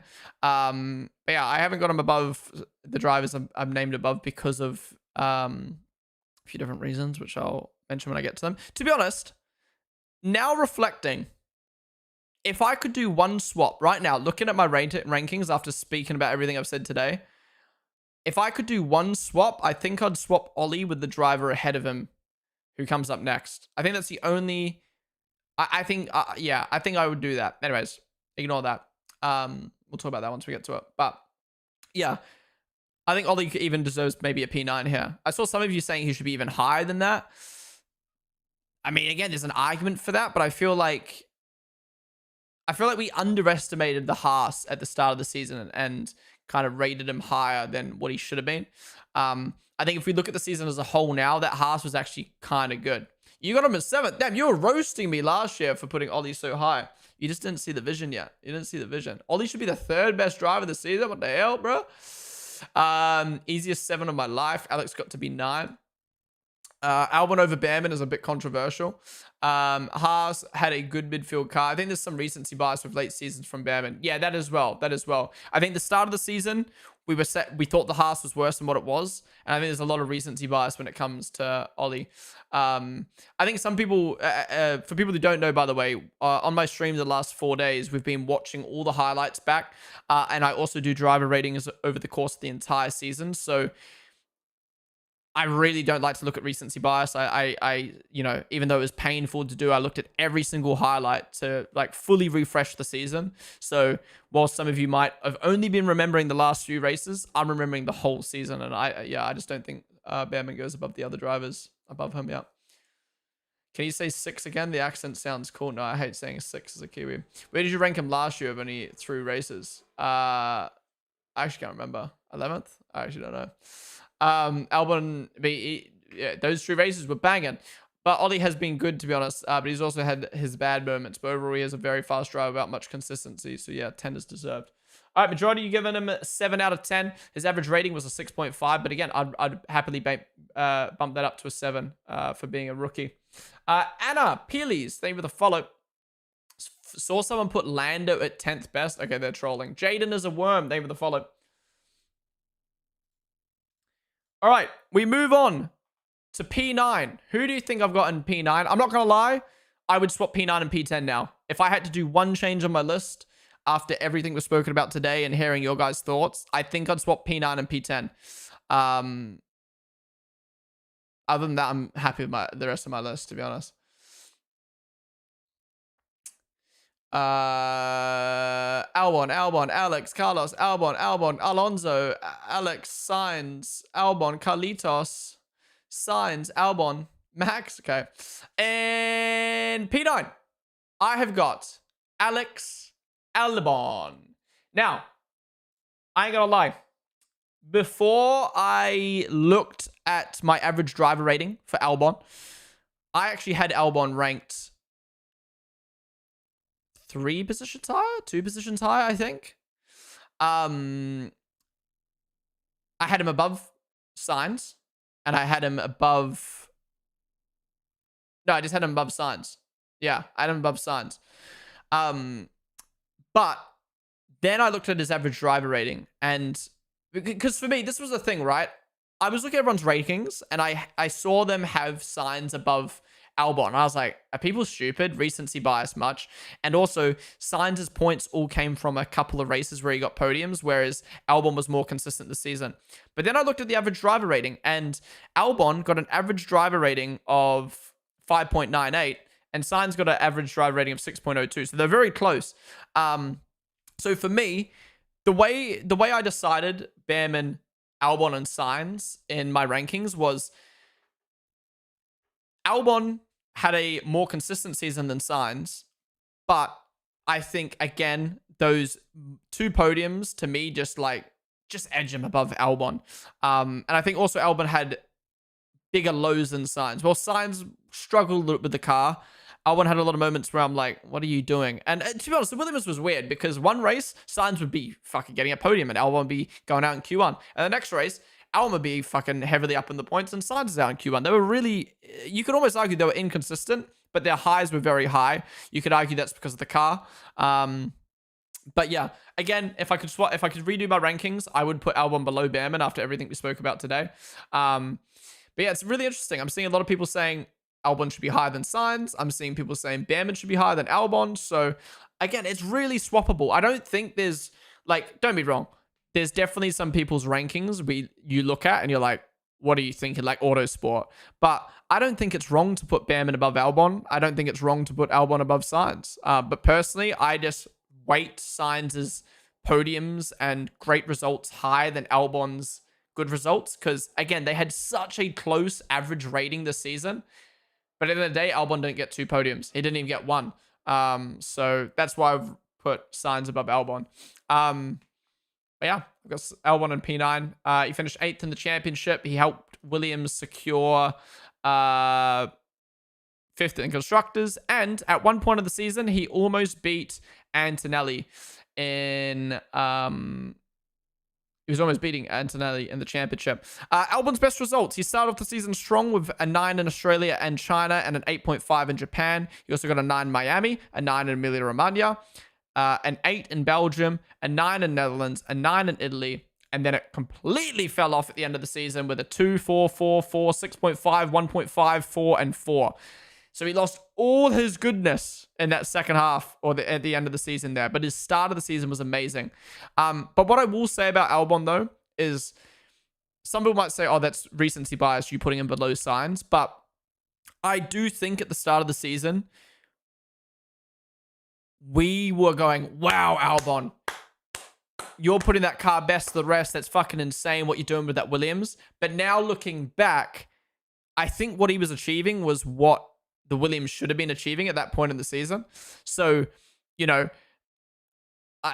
he was doing great at the start of the season, but I don't think it was as great as what we thought at the time. Because at the end of the day, the Williams finished, what, 9th in the constructors last year? And then all of a sudden, it's best of the rest. And we were putting a lot of that praise on Albon, especially because Sainz was doing bad. And I think now looking back, that Williams was just meant to be there, really. So that's why I've got Sainz above Albon. Albon was out racing. Wait, what are you guys saying about Albon? He had such a good start to the season, but the second half, man, yeah, the problem is Albon since Baku scored 0 points, yeah. Man, he just fell off in the second half, and before he was once ahead of Kimi, yeah. But Sainz also scored barely 80 points at the start of the season. Sainz was quite unlucky in the start of the year, and that's where Albon gained lots of points compared to him. Albon was out-racing Sainz in the first half, then fell off in the second half while Sainz was getting podiums. Alex was racing and finishing ahead of Ferraris in the first part of the season, but recency bias is going to kick in, and Sainz is going to be the best driver. For me, it's not recency bias. It's the average rating combined with Sainz had higher highs in the sense of he got 2 podiums. He had really bad luck for some races though, for sure, but he also had a few stinker moments himself, like Vegas crashing in quali, Sao Paulo, was it driving into the back of someone? Was that in Vegas as well? To be honest, I was thinking like Alex could be one of those who could score a podium for Williams, but it looks like I was wrong. 7, I think Sainz and Albon are about equal, to be honest, but still impressive, yeah. Blake Plays, sent by God, Giuseppe, 5M1H, thank you guys for the follows. Lushly as well, thank you for the follow. A bit like Norris and Piastri, where one was better in the first half and then vice versa. Exactly. How's it going, Caitlin? All right. Majority of you guys saying 7 out of 10 on the poll. For Albon, I think that's fair. I think that's fair. All right. Next up. Who do you guys think I've got in P8? As we close in on the big dogs. Bow, bow, bow. Thank you, Anna Peely's uncle. Sainz, Alonso Sainz, Kimi. Okay, we're way past Kimi. Sainz, Hadja, Sainz, Spanish. How are we feeling about the rankings so far? Good, bad, ugly, perfect? I think at the end of the day, it's like, I mean, I'm going to say this because my own rankings, but I feel like my rankings are like, maybe you could argue Lewis and Antonelli is a shock, but I think my rankings are very much done based off of like logic and like performance over the course of the season. I'm not doing like a Antonelli was so good as an 18-year-old 10. He's a ranked 10. And I'm not doing a this driver should have done better, so 18. I don't know. I feel like it's pretty standard, and then you could move things around a little bit based on opinion. I don't know. Good in a controversial way. Some hot takes, but good. Alpine Duo too high. Alpine Duo too high. What? All right. Let me get comfortable as we move on to the next driver. Not that it's controversial or anything. I just want to get comfortable. Oh. All right. In P8, I mean, it was pretty obvious with the way I was already talking about the other drivers. I have got Carlos Sainz. Poll is up for Carlos. What do you rate his season out of 10? Get your votes in Twitch chat. Yeah, I got Carlos in P9. Sorry, in P8. He finished 9th in the standings behind Albon. So I definitely think there's an argument that Albon should be rated ranked higher than Sainz. But for me, again, like I said, I mean, I'm just going to repeat myself now. I think they were very even in terms of consistency and performance over the course of the season. I have to put Sainz above Albon because of those standout moments of those two podiums. That just slightly outweighs him above Albon, in my opinion. And he had a slightly better average rating. And that's what I decided it on. I really didn't think I was going to do that until I just looked at the facts, I guess. Again, there's an argument Behrman did better than the Williams boys because the Williams was meant to finish where it was, and that's where they were putting the car, whereas Behrman was outperforming the car. But I think, again, those standout moments for Williams, I think just put them above Behrman. But yeah, I don't really have much more to say. We kind of spoke about Carlos a lot already with Albon. He did have a lower driver rating than Hulkenberg and Behrman. But I still put him this high because of his highs. But yeah. 7, I would have him just slightly below Albon based on consistency. Top 5 is very easy. You reckon? What, the order or just who's in the top 5? I'm a bit of a Gasly Glazer, so I'd have him higher in the top 10. That's my main disagreement. Right. Carlos is complete. Have him 8th as well, but others before and after him. Alonso is for sure now going to be way too high. You have Alonso low. Wow. Do you write the Autosport ratings? Anna Peely, and it's Caleb. Thank you for the follow. Carlos is very unlucky, so I think that's fair. Alonso is better than the Williams boys for sure. I'd laze Williams, by the way. Sainz should have been 6th or 7th. Please no 6-7 jokes. You think Sainz should be higher than this? Or I already think it's a bit of a stretch putting Williams this high. There's an argument Behrman should be higher than Sainz because of how inconsistent Sainz was at one point in the season. Actually, look at his ratings real quick, just to give you an idea of how inconsistent he was. He started off the season with a 2 in Australia, 3.5 in China, and a 3.5 in Japan. Then he had some all right races, and then he had a 5 in Monaco and a 3 in Spain. And then poor in the midpoint of the season, and then he started popping off. 10 in Baku, 8.5 in Singapore, 9.5 in Vegas, 9.5 in Qatar. But there was so many just 5s and 4s and 6s and stuff like that. So it's just, yeah, very up and down. Very up and down. Actually, look at this now. Albon was the more consistent driver. Sainz just had better highs. Interesting. Anyways, I don't really have much more to say about Sainz. So we'll end the poll there. Majority of you guys send 7 out of 10 for Sainz. That's fair. I think that's fair. Okay. We move on to the top 7. Who do you think? I've gotten 7th. We've got 2 drivers left in the best of the rest fight. We've got Fernando Alonso and Isaac Hadjar. And then we've got the 5 big boys of Russell, Max, Lando, Piastri, and Charles. Who do you think I've got in P7? aka, who do you think I've got in second best of the rest? Hadjar, Alonso, Hadjar, Alonso. Actually, before I do my reveal who it is, I want to ask, let me do a poll. Who is your best of the rest for 2025?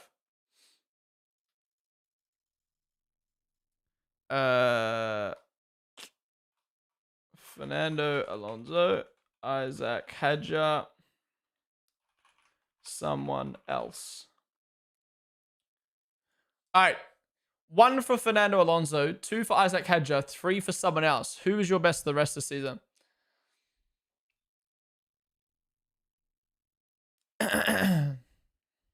We got ads. Oh, it's a good time to run that poll while we wait for the ads to end.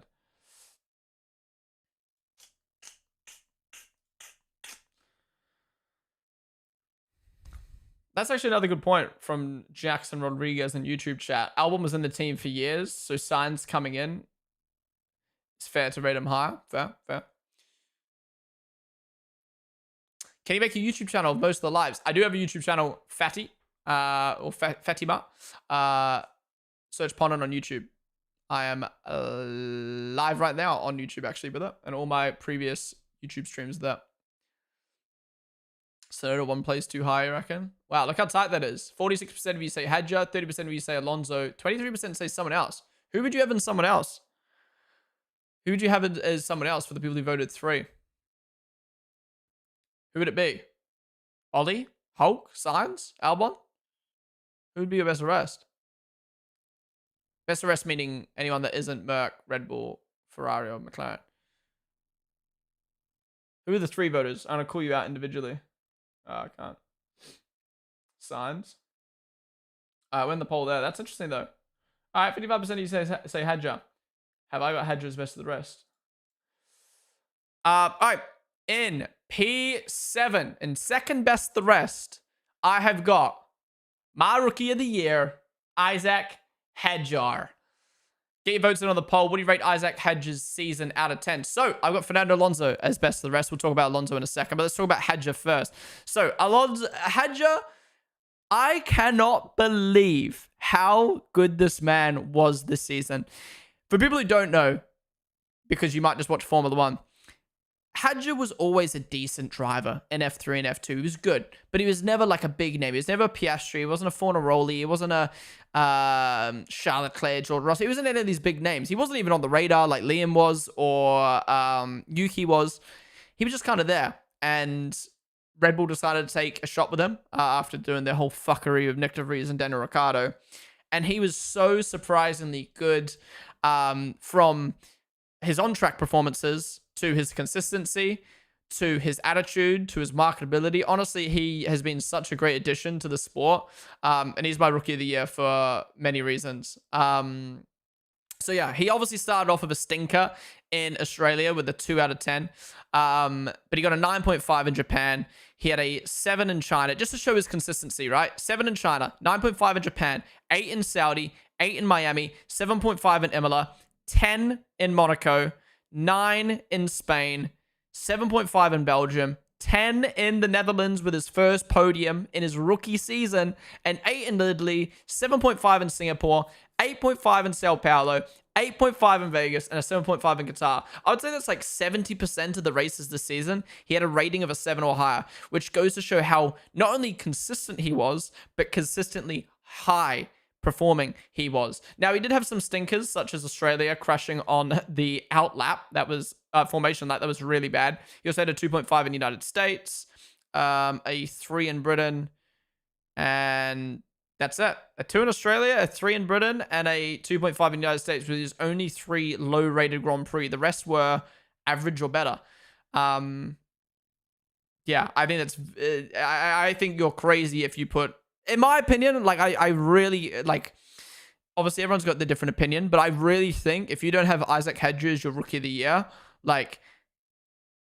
that's just factually wrong. Like, facts show that man had 70% of his season, he was having good results.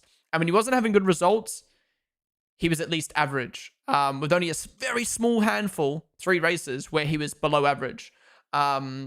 He was outperforming Liam consistently. And when Liam was outperforming him, he was still in the running for points. He was still near Liam. Yeah, honestly, Hadjar was fucking amazing this season. He is my Rookie of the Year by far. And I don't think there's any question about it in my mind. But yeah, I don't really have much more to say about Hadjar. Amazing season. I can't wait to see what he does in the Red Bull. If I had to, I said this about Liam, but if I had to make a prediction about Hadjar, I think he's going to cook in that Red Bull because new regs, which means new car, new kind of feeling of the car. And I think he's coming with the right mindset so far of I am Max's little brother and I'm going to learn from him, which is the mindset Liam came in with. Obviously Liam didn't do well, but it's just a way better to know you're not going to be beating Max compared to Yuki and Perez, who came in, I'm going to beat him. And then you just instantly start pissing yourself off when you don't beat him, when beating him is almost impossible. So yeah. Anyways, what do you guys got to say about Hadjar? Colin was able to be on Gasly's pace after the summer break, so not only got close in a sprint. For me, Sainz, because he adapted faster than the other drivers to help Williams. As capacity for inconsistency. Disappeared mid-season low Kirk Kenley. How many podiums does Buns Lonzo? Hadja was a menace. Most of that how he started and how he finished the season. Yeah, you don't want to know where you got him. Where you got Hadja?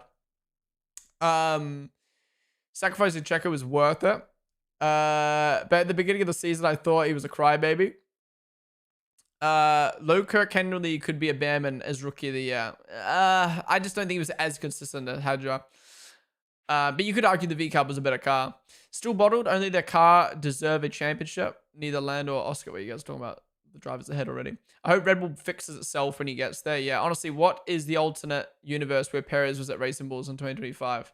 Wait, Racing Bulls in 2025. Imagine. Hadja needs to be aggressive and tell Max that he is the captain now. No.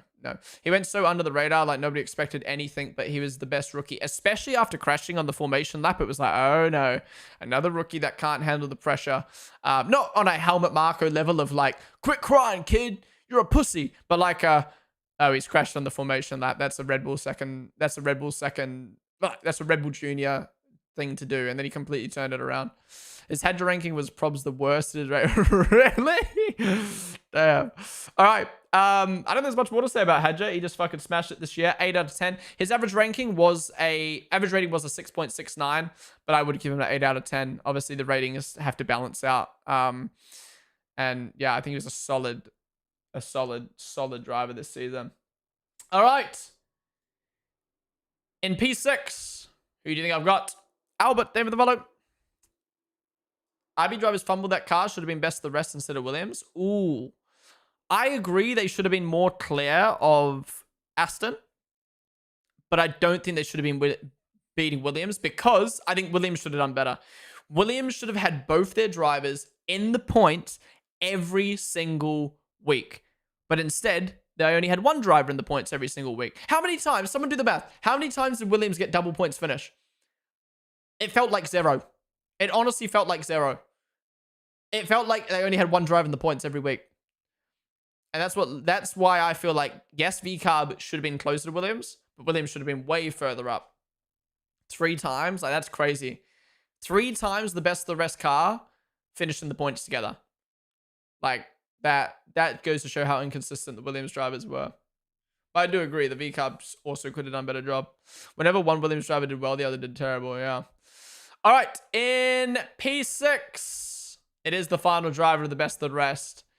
The most, in my opinion, where I think most overrated driver this season is Kimi. Maybe even argument of Hulkenberg. Most underrated driver this season. He's so good that people don't even consider him a top 10 driver anymore. Autosport didn't even put him top 50 driver in the world. The amount of lists I've not seen, all the Sky Sports pundits did not put him in their top 10. How is this man not a top 10 driver this season? For me, he is best the rest this season. Absolutely. And fun fact, he had the best the rest average driver rating. So in my head, when we're watching the season review, I was thinking, damn, Alonso's going to be behind. Alonso's going to be one of in my top 10 this season, which is like, I almost got like brainwashed into thinking he shouldn't be in the top 10 because I never saw him in anyone's top 10 list. And then as I was watching the 2025 season back, I was like, nah, he's going to be in my top 10, but he'll be behind Hadja. And then his average rating was a 7.13. He almost, I actually think he matched. Yeah, he basically matched Piastri's driver rating.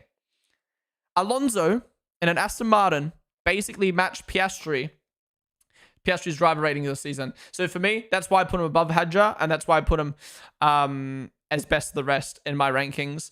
Yeah, he had a lot of great results this season. 8.5 in Saudi. I got lost. 8.5 in Saudi, 8 in Imola, 9 in Monaco, 8 in Spain, 9.5 in Canada, 9 in Austria, 7 in Britain, 10 in Hungary, 7.5 in Netherlands, 8 in Italy, 9 in Singapore, 7 in the United States, 7 in Sao Paulo, 8.5 in Qatar, 10 in Abu Dhabi. Just like Hadja, 70% of his season, he got 7 or higher ratings. And his other ratings were all average ratings.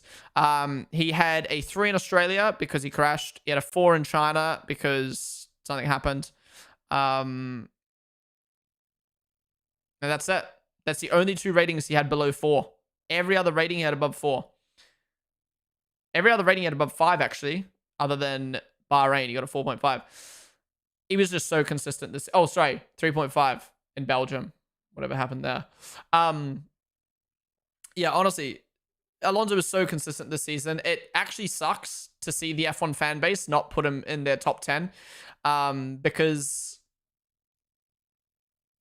you know, he's seen as a two-time champ. He's seen as a top driver. And when he's not out there getting podiums, he's seen as a bum. But, like, he's consistently getting points in the Aston Martin. If you look at the driver's standings, he finished P10 in the driver's standings, ahead of Hulkenberg, who got a podium, ahead of Hadjar, who he just absolutely glazed in a better car, ahead of Behrman, who, you know, had a great season as well, ahead of Liam, who had a better car, and absolutely smashed his teammate. 24-0 in qualifying, consistently outraced Stroll. Not to mention how unlucky he got. If it wasn't for, I'm being dead ass here. If it wasn't for all his unluckiness this year, and you could say this for any driver on the grid, but if it wasn't for his unluckiness, he probably would have beat Sainz in the driver's standings. He was that strong. So yeah, Alonso, my best of the rest, 6th best driver of the season. He smashed it. And fucking Autosport, man. How have you got Lewis Hamilton and Kimi Antonelli ranked higher than Fernando Alonso? You're crazy. You're crazy. Anyways, what you guys got to say? Most unlucky driver of all time. Whatever one Williams driver did, go over that. The first part of the season was so crazy for him. I mean, those first 4 races were terrible. Yeah, trophy of for hero of the race. The DRS train conductor. Yeah, it's almost like he found the meta. 8, don't agree above Hadjar, but great season, especially with unlucky tax. I can agree Hadjar being better than Alonso from a rookie standpoint. Like a wowing standpoint, like Hadjar wowed us. But from a performance standpoint, I still think Alonso was just a little bit more consistent and outperformed the car a little bit more than Hadjar. Mercedes power unit blew up from the inside instead. He's the only capable driver beating Max, you reckon? He's just so talented, bro. So many DNFs. I do not understand this. How this man does nothing special at all, yet people rate him highly. But it's not about specialty. It's about consistency. Yeah. Consistently putting that car better than what it should be each week. He didn't have a podium this season. Yeah, but would you say Sainz's podium was deserved or was it lucky? Like how do I word this? I would argue Behrman's 4th in Mexico is better than Sainz's podiums. I'm trying to remember what happened to Sainz now on his podiums. When did Sainz get a podium? I can't remember. Anyways, my point is, like, sometimes a podium can come because you are putting the car in the best of the rest and everyone else crumbles around you. Whereas sometimes, I mean, I guess you could say this for Behrman in Mexico, but Behrman's race pace was fucking insane. He held off Kimi and Russell to finish P4, you know what I mean? Like, I don't know. I really feel like you can't just say, oh, Alonso doesn't deserve to be ranked 6th or 7th because he didn't get a podium, when honestly, podiums can be so lucky to get. Like, you could get... I can put it this way. If Alonso got 5 P4s, P5s this season, does that mean he doesn't deserve a podium? No, he deserves a podium. He just didn't have that race to put him in the podium like Sainz had. Or, yeah. Could you say Sainz was lucky in Qatar that McLaren screwed it? Yeah, exactly. Qatar's a great example of that. That was a lucky podium for Sainz, but he put himself in a position to capitalize on that luck. So we're not taking away from Sainz, but you shouldn't diss Alonso because he didn't get a podium. People say he looks better than Stroll. Yeah, he literally pulled the maximum out of the car in multiple races like Hungary. Sainz held McLaren off in Qatar. Yeah, true. Anyways, majority of you guys saying 8 out of 10 for Alonso. Lovely. All right. We move on to the top 5. I've seen so many different orders for this top 5.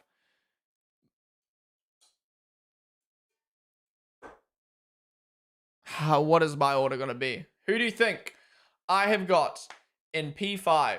Roland Dong. They have the follow. Now, I'm going to be honest. I didn't think I was going to have this driver in P5 initially until I looked at my average driver ratings and was shocked at how low their rating was in comparison to the people around them. So for that reason, I was like, I was already contemplating putting them here. So the second that I saw how low their rating was and that their rating was almost the same as Alonso's, I was like, okay, I have to put them there. So in P5, I have got Oscar Piastri.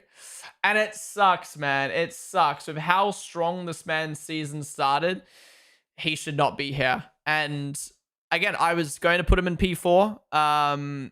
But once I saw his average driver rating was the same as Alonso's and 0.30 below Lando, Charles, Russell, and 1 whole point lower than Max's, who he's fighting the championship with, I was like, I have to put him in P5.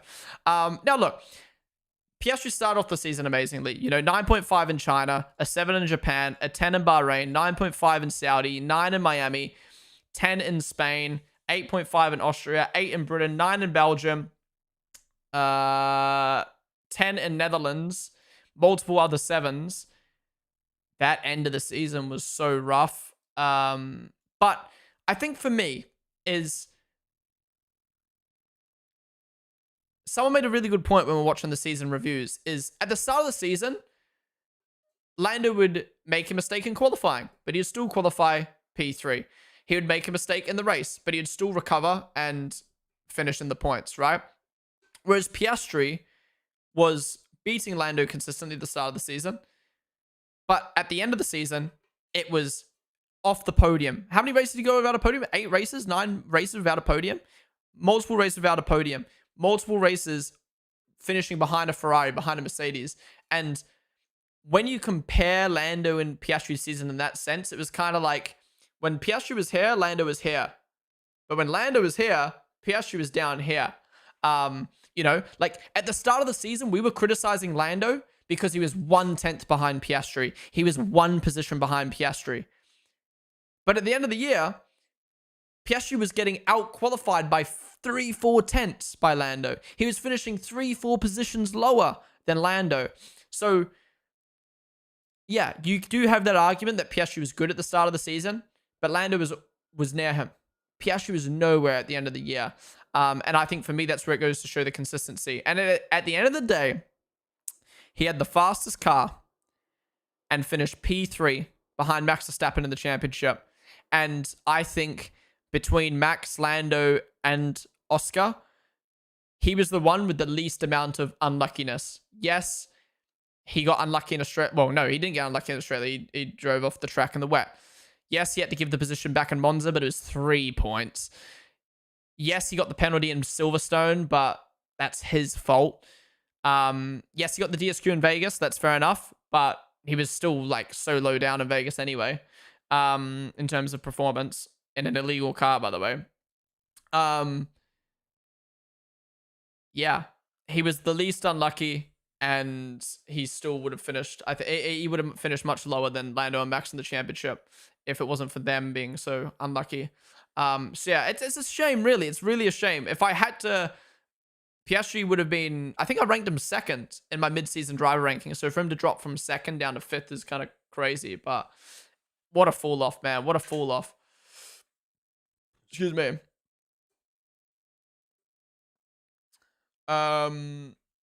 Iceman mentality, cool, composed, fuck your championship driver. The second half was so hard to watch. Best take you've had all day. He was such a high talent. He just needs experience. Brother, are you drunk, bro? Had to have put a bet on Lando to win World Driver Championship before the season. What a generational throw. How are people not giving him the bottle slander they were giving Norris? Better than Russell? Nope. Zach Brown mentality fucked him over. I respect OJP more than LN. OJP? If people blame Papaya rules instead of his own skill issue, they're delusional. I mean, don't get me wrong. The car definitely went more towards Lando's way, but again, at the start of the season, when the car was more towards Piastri's way, Lando was handling it a lot better. We never expected Piastri to be a championship before the season. He surprised us till the summer break and then let us down because of our expectations change. Yeah, true. To be fair, the gap between the McLaren and the other car was closer towards the end. I was going Fap Door. Yeah, true. How has form dropped so much in the second half? Any critical reasons? I think it's just a mix of everything. Pressure, the track's not suiting him, and the car going a little bit more towards Lando. When Lando's struggling, he's still consistently getting podiums. Same can't be said about Oscar. Yeah, that's what I mean. At the start of the season, we were very brutal with Lando. Like, I gave Lando a 6 in China, a rating of 6 in China, because he finished second, nowhere near Piastri, and bottled the sprint. But that's still way better than what Piastri is doing at the end of the year. So yeah. All right.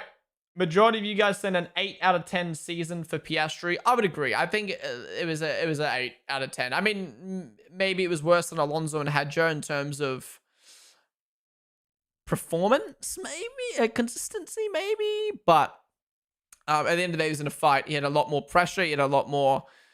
He was up against more in that season. So yeah, I agree with the 8 out of 10 you've given him.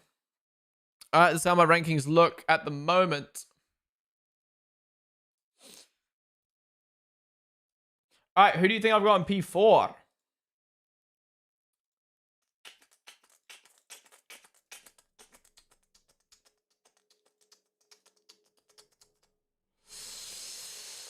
Leclerc, Charles, Lando, Leclerc, George, Leclerc, Kimi. Okay, Leclerc, Charles, Lando, Leclerc, Lando, Leclerc, Norris, Leclerc, Lando, Norris. Please get Russell out the way now. Charles, Lando. All right. In P4, I was tossing him up being a position higher. I was tossing up him being a position lower. But I think P4 is fair.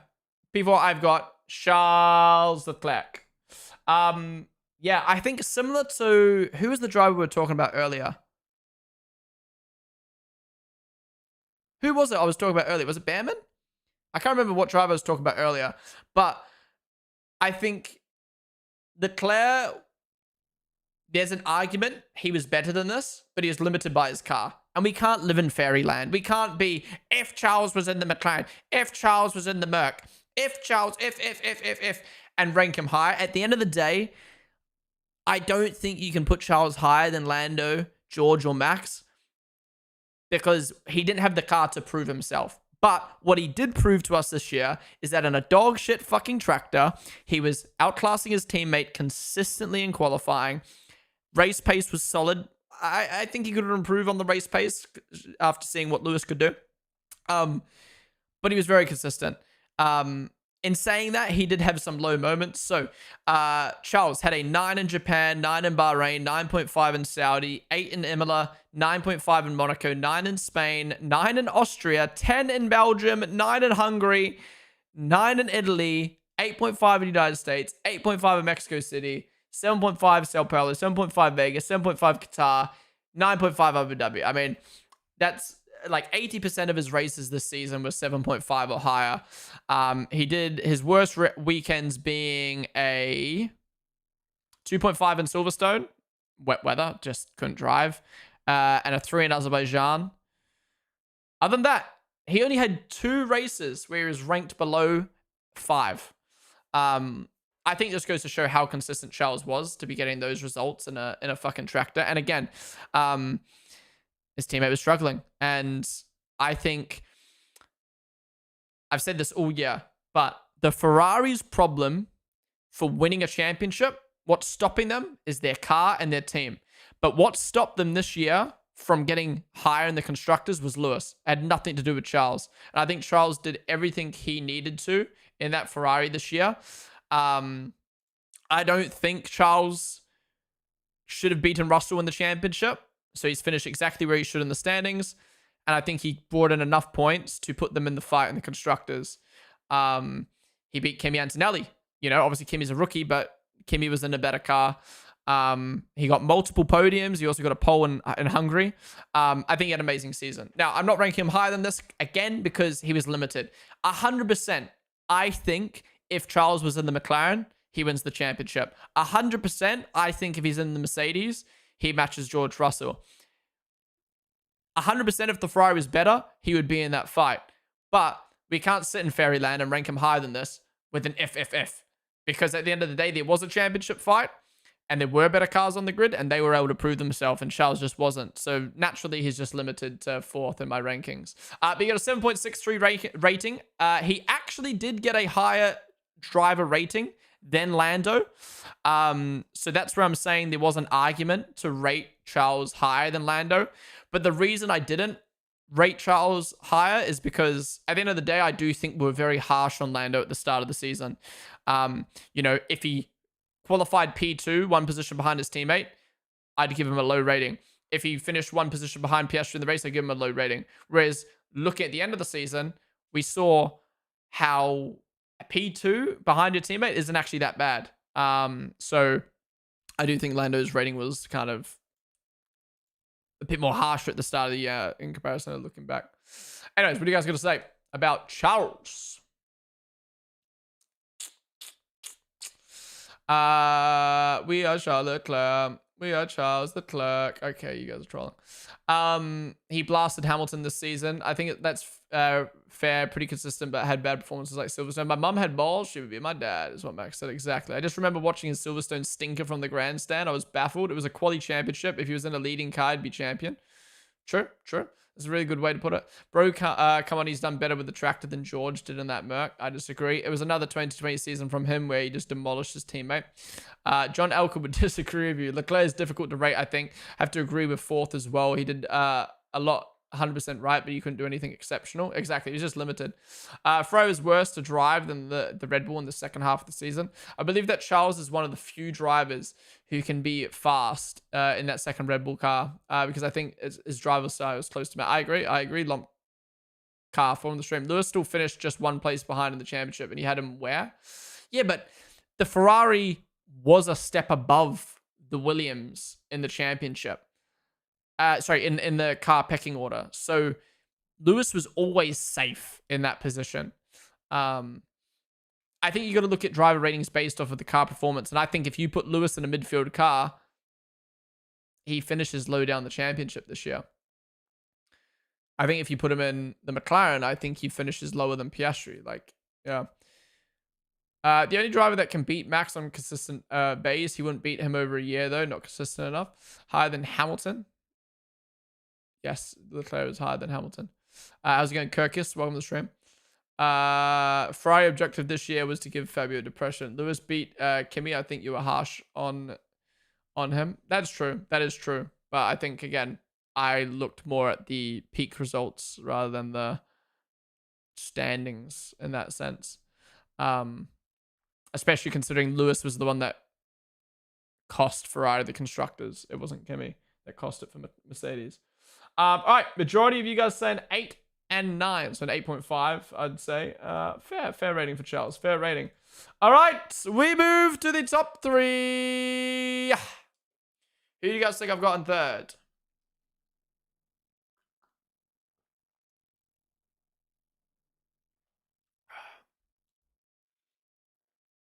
He won 21 out of 24 races? Who?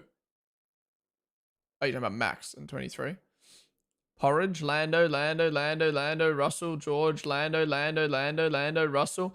Anyone just tuning the stream, by the way, welcome in. We're doing our 2025 driver rankings. If you're watching on TikTok right now, come join us on Twitch, twitch.tv/Ponden, and YouTube as well. Come join us on Twitch. That is where you can type in Twitch chat to vote on the poll that keeps popping up on the screen.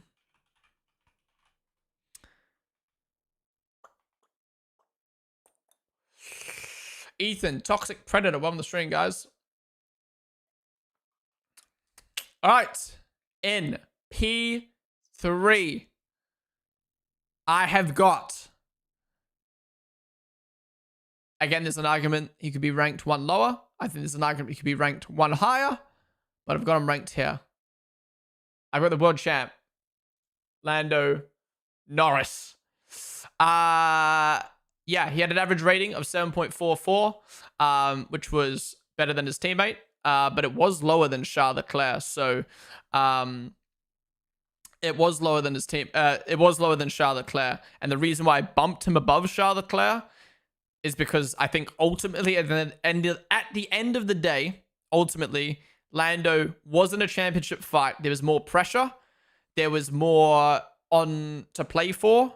You're up against Max Verstappen, you know, best driver in the world, and your teammate, Oscar Piastri. And at the end of the day, he did secure the championship with a lot of unluckiness. The DSQ in Las Vegas, the retirement in Zandvoort. But that start of the season was poor, and ultimately is why I've put him below Russell and Max in the rankings. And again, I think he is lucky to be ranked above Leclerc. But the only reason I ranked above Leclerc is because we couldn't actually see Leclerc in that fight, and we did see Lando, and he did end up securing that championship. But I do honestly think if Russell and Max were in the McLaren, they would have beaten Lando, because if you look at Lando's season, he got a 9.5 in Australia, he got an 8.5 in Miami, he got a 10 in Monaco, he got a 10 in Austria, a 9 in Britain, 8.5 in Hungary, an 8 in Netherlands, an 8 in Italy, a 7.5 in Singapore, an 8.5 in the United States, a 10 in Mexico City, a 10 in Sao Paulo, an 8.5 in Vegas, and an 8 in Abu Dhabi. So a lot of high ratings there. But then he also had a lot of average ratings. He got like a lot of 6s. He got a 2.5 in Canada for that stinky weekend, a 4.5 in Saudi, a 3 in Azerbaijan. So it was one of those seasons where I think he performed at a high level at the end of the season. He performed at a high level lower than his teammate at the start of the season. But those handful, let's say maybe like 8 moments this year, whether it was qualifying on the race, where he threw away good points and good positions, that is what would lose him a championship to Max, Russell, and Leclerc if they were in equal machinery. And the fact that he almost lost to Max is fucking crazy. So yeah, I think third is some might argue a generous ranking, and maybe even like fluffed because of him winning the championship. But at the end of the day, he did secure it despite being unlucky. And he was up against tough competition, and I think P3 is fair for Lando this season. What do you guys got to say, though?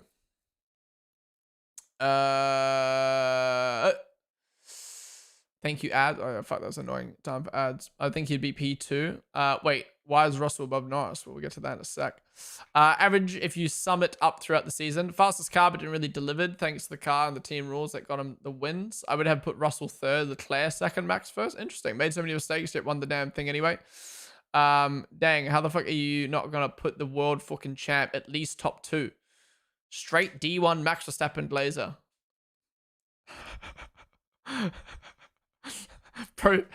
Bro saying I should put Lando in the top 2 because I'm a Max Glazer, as if Max shouldn't be in the top 2. Like, hello? Let's think before we speak. Peak rage bait, honestly. I also think about that. Nah, Lando P3 is correct. The car did more of the work, in my opinion. Most consistent driver this season, in my opinion. 18 podiums is quite great. Ooh, most consistent driver? I wouldn't say most consistent driver. I think most consistent driver this season for me is... Most consistent is probably between Russell and Leclerc. Lando in the mix as well. Max, probably the highest performing driver this year. I think Lando making... I think it was 8... I think he made a mistake every weekend for the first like 8 Grand Prix of the year. So I wouldn't be able to say he's the most consistent person though. Anyways, that is Lando in P3. Majority of you guys giving him a 9 out of 10 rating. Ooh, I don't know if I'd agree with a 9 rating. I'd probably give him an 8.5, to be honest. I'd probably give him an 8.5, but fairs. All right. This is how our standings look at the moment. Well, now I feel like it's like, who do you think I've got in P2, guys? Who do you think I've got in P2?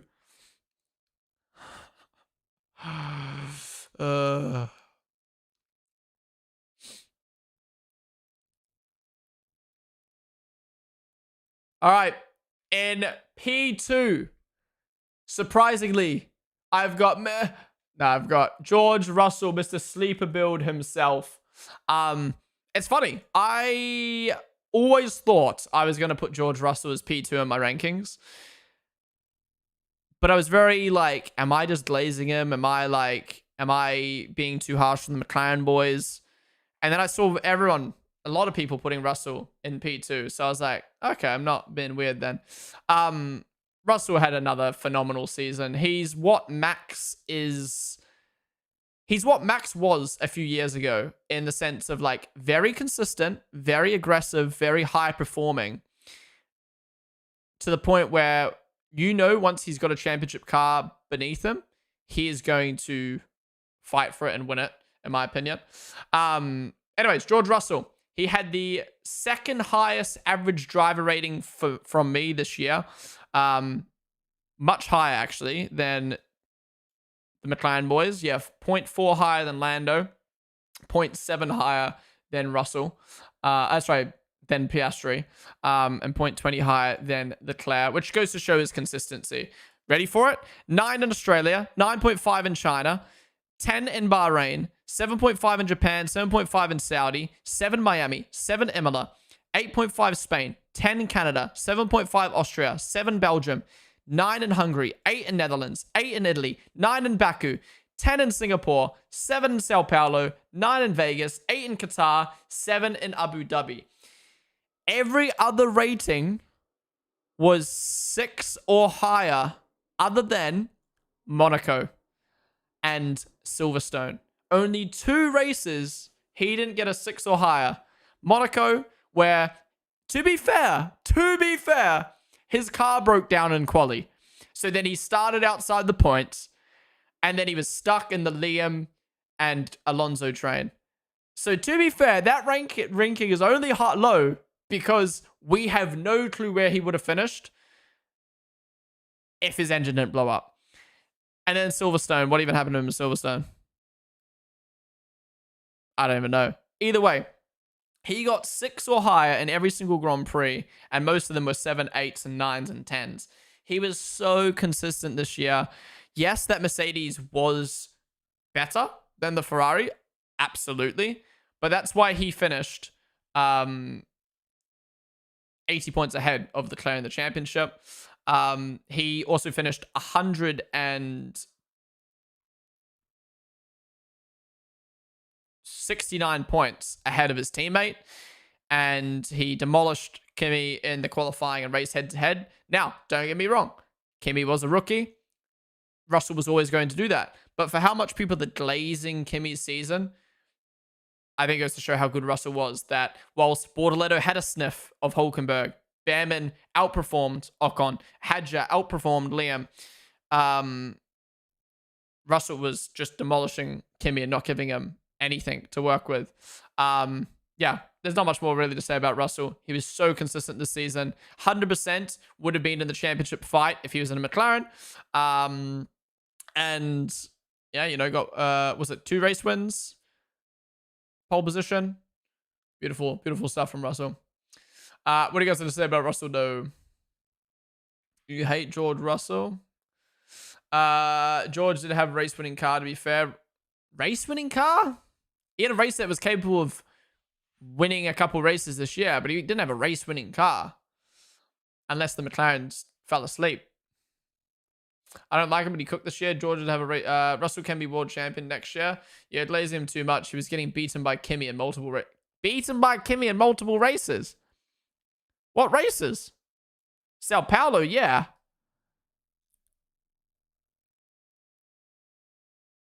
Where else did Kimi beat Russell? Russell destroying his rookie 18-year-old teammate was expected, though. Yeah, I mean, that's right. His end to the season was kind of... okay. For the people saying, oh, he was expected to beat his rookie teammate, that's nothing special. I would agree with you and think it's nothing crazy, other than the fact that he did that exact same thing to Lewis for 2 years, which I think goes to show maybe it isn't a, oh, his teammate isn't good situation, and maybe it's Russell was so fucking good that Lewis and Kimi are even struggling to get near him. That's the way I'd put it, personally. Then he became a menace. Monaco was fucking comedy, honestly. If Monaco didn't happen, Silverstone, he was on slicks. Bad strat call and drove off the track, right? Deduct him a place for ruining Running the meta AI Mr. Beast Clanker helmet. Worthy championship level driver. I mean, if Max was in that Merc, he can win the championship. I don't think Max would have won the championship in the Merc. I think Russell, if the Merc was good enough, Russell could have won it in the Merc. Should have done more with the overall second best car on the grid. I just don't think the Merc was anywhere near the McLaren or the high level of the Red Bull when it was in the right window. There was also a point in the season where the Merc was worse than Ferrari at one point, but he was still finishing ahead of the Ferraris. Yeah. Anyways, majority of you guys saying a 9 out of 10 season for Russell. I would agree. To be honest, it's almost as perfect as Russell could get in a Mercedes. Again, it's only really Monaco and Silverstone that should have been better, and Monaco is fucking engine broke. So, yeah. All right. This is how the standings look, which means we only have one driver left. Can you guys guess who it is, guys? Can you guess who it is? And number one. I'm not going to lie, there was a point in this season, I will say maybe around the Spain mark, where I was thinking of ranking Piastri above him because for some reason he lost all motivation. He kind of fell off in quality a little bit. We were starting to think maybe it's not just the car that's bad, but also Max just isn't performing at a high level. But oh, did that change? Oh, did that change? In number one, I've got Max Verstappen. I mean, I think that's obvious. I haven't seen a list. Actually, I have seen a list. The fucking Sky Sports crew where Max isn't number one. In one, I've got Max. What do you guys rate Max out of 10? Get your votes in on the poll. First in the rankings, second in the championship, despite that car being bumhole for half the year. Ahead of Oscar Piastri, who had the best car on the grid. An average driver rating of 8.83. That is insane. Now, let me give you a rundown of his rankings this year. 9.5 in Australia, 9.5 in China, 10 in Japan, 7.5 in Bahrain, 9 in Saudi, 8.5 in Miami, 9.5 in Imola, 7.5 in Monaco, 9.5 in Canada, 8 in Silverstone, 9 in Belgium, 10 in Netherlands, 10 in Italy, 10 in Azerbaijan, 9 in Singapore, 10 in United States, 8.5 in Mexico City, 8.5 in Sao Paulo, 9.5 in Vegas, 9 in Qatar, and 10 in Abu Dhabi. He basically got an 8 rating or better in every single race, other than Spain. His performance in Spain was decent, but we did knock a lot of points off him for throwing away 9 points in the championship, which was much deserved because that did end up costing him the championship in the end. And a 6 in Hungary where he just struggled to get through the field. Other than that, he's got a 8 or above basically in every single race other than the 2 7.5s. I just saw someone say 8.5 in Sao Paulo. Yeah, he went from the pit lane to P3. It was just so consistent. Typical Max, maximizing that car. I think there was weekends where the Red Bull was worse than Ferrari, and he finished ahead of Ferrari. There was weekends where it was worse than Mercedes. It was ahead of the Mercedes. There was weekends where it was worse than McLaren. It was ahead of the McLaren. And there was weekends where it was better than McLaren, and it was ahead of the McLaren. Every single time, he was outperforming where the car should have been, in my opinion. Obviously, he demolished his teammate. Yes, that's nothing special to do nowadays with how their teammate's been performing. But I do find it, I'm not going to lie, I do find it really annoying when people disregard Max by saying he doesn't have a good enough teammate. But I think the reason the second driver isn't good enough is because Max is on another level. So I think we've got to stop dissing the second Red Bull driver and instead compliment Max. Like, the reason these guys are struggling is because Max is so fucking good. He can drive the car on such a knife edge that they struggle. It's not, he's got a shit teammate. Like, yeah, you can say Alonso isn't that great because his teammate Stroll. But you can't say, Max isn't that great because his second teammate's ass. The car is set up so, in a way that it can win a championship because of Max, not because the second Red Bull driver sucks. Anyways, what are you guys going to say about Max? Bernie Collins. Max and Russell in a team, please imagine. 0 to 10 didn't win every Grand Prix this season. True. Should have been Charlie Kirk, man. Okay. In the mid-season, he was a bit mid. Can you say where he placed in every race? Is it valid to give him 8 because he didn't win the championship and crash out in Spain? Every single race post-summer break on the podium. I want to see George rage bait him more next year. The post-summer podiums was a heck of a run. I got him more than 30 performance points ahead of the next driver. Yeah, he was insane. I got him actually, so I'll show you guys the driver ratings in a second, but he actually had 1 whole rating higher than Russell, who Russell was already so consistent this year. People keep talking about Spain. Meanwhile, if things didn't go well with the DSQ in Vegas, we probably would have been out of the fight anyway. I mean, yeah.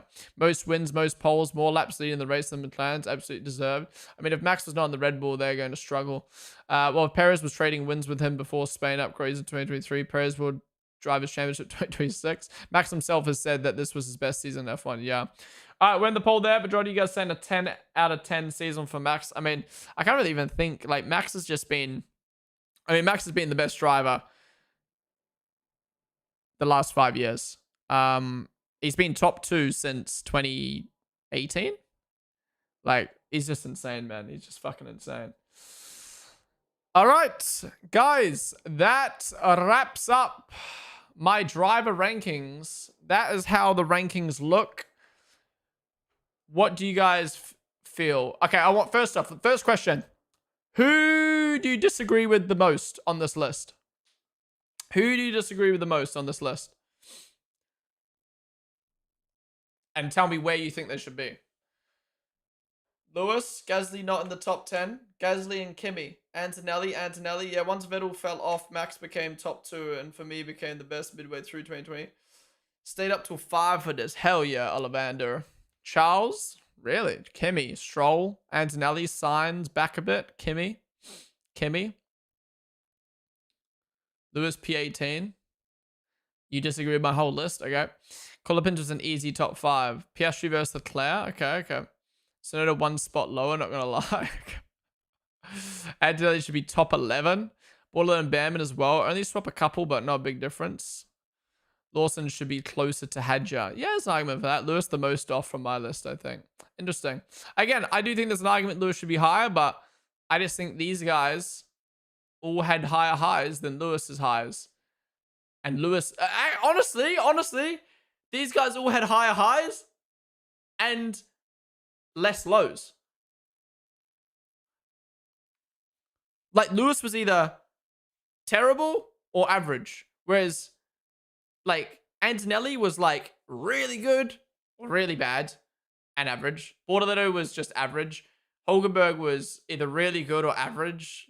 Ocon was either good or average. Liam was good or average and a few bad. But, like, Lewis was, like, bad and average. Like, there's only one good moment. That was fucking the China sprint. But, yeah. Anyways, guys, that wraps up the driver rankings. Thank you all for joining me. I am going to stay live on Twitch and react to a few people's lists and discuss them a little bit, see what's out there. Because I try not to look at other, like, content creators and other people's lists too much because I don't want it to affect my list. And then we're also going to look at a few other things. We're also going to look at the driver ratings spreadsheet. So, yeah, if you're watching on TikTok or YouTube right now, come join us on Twitch. We're going to stay live for a little bit longer. So, come join. Yeah.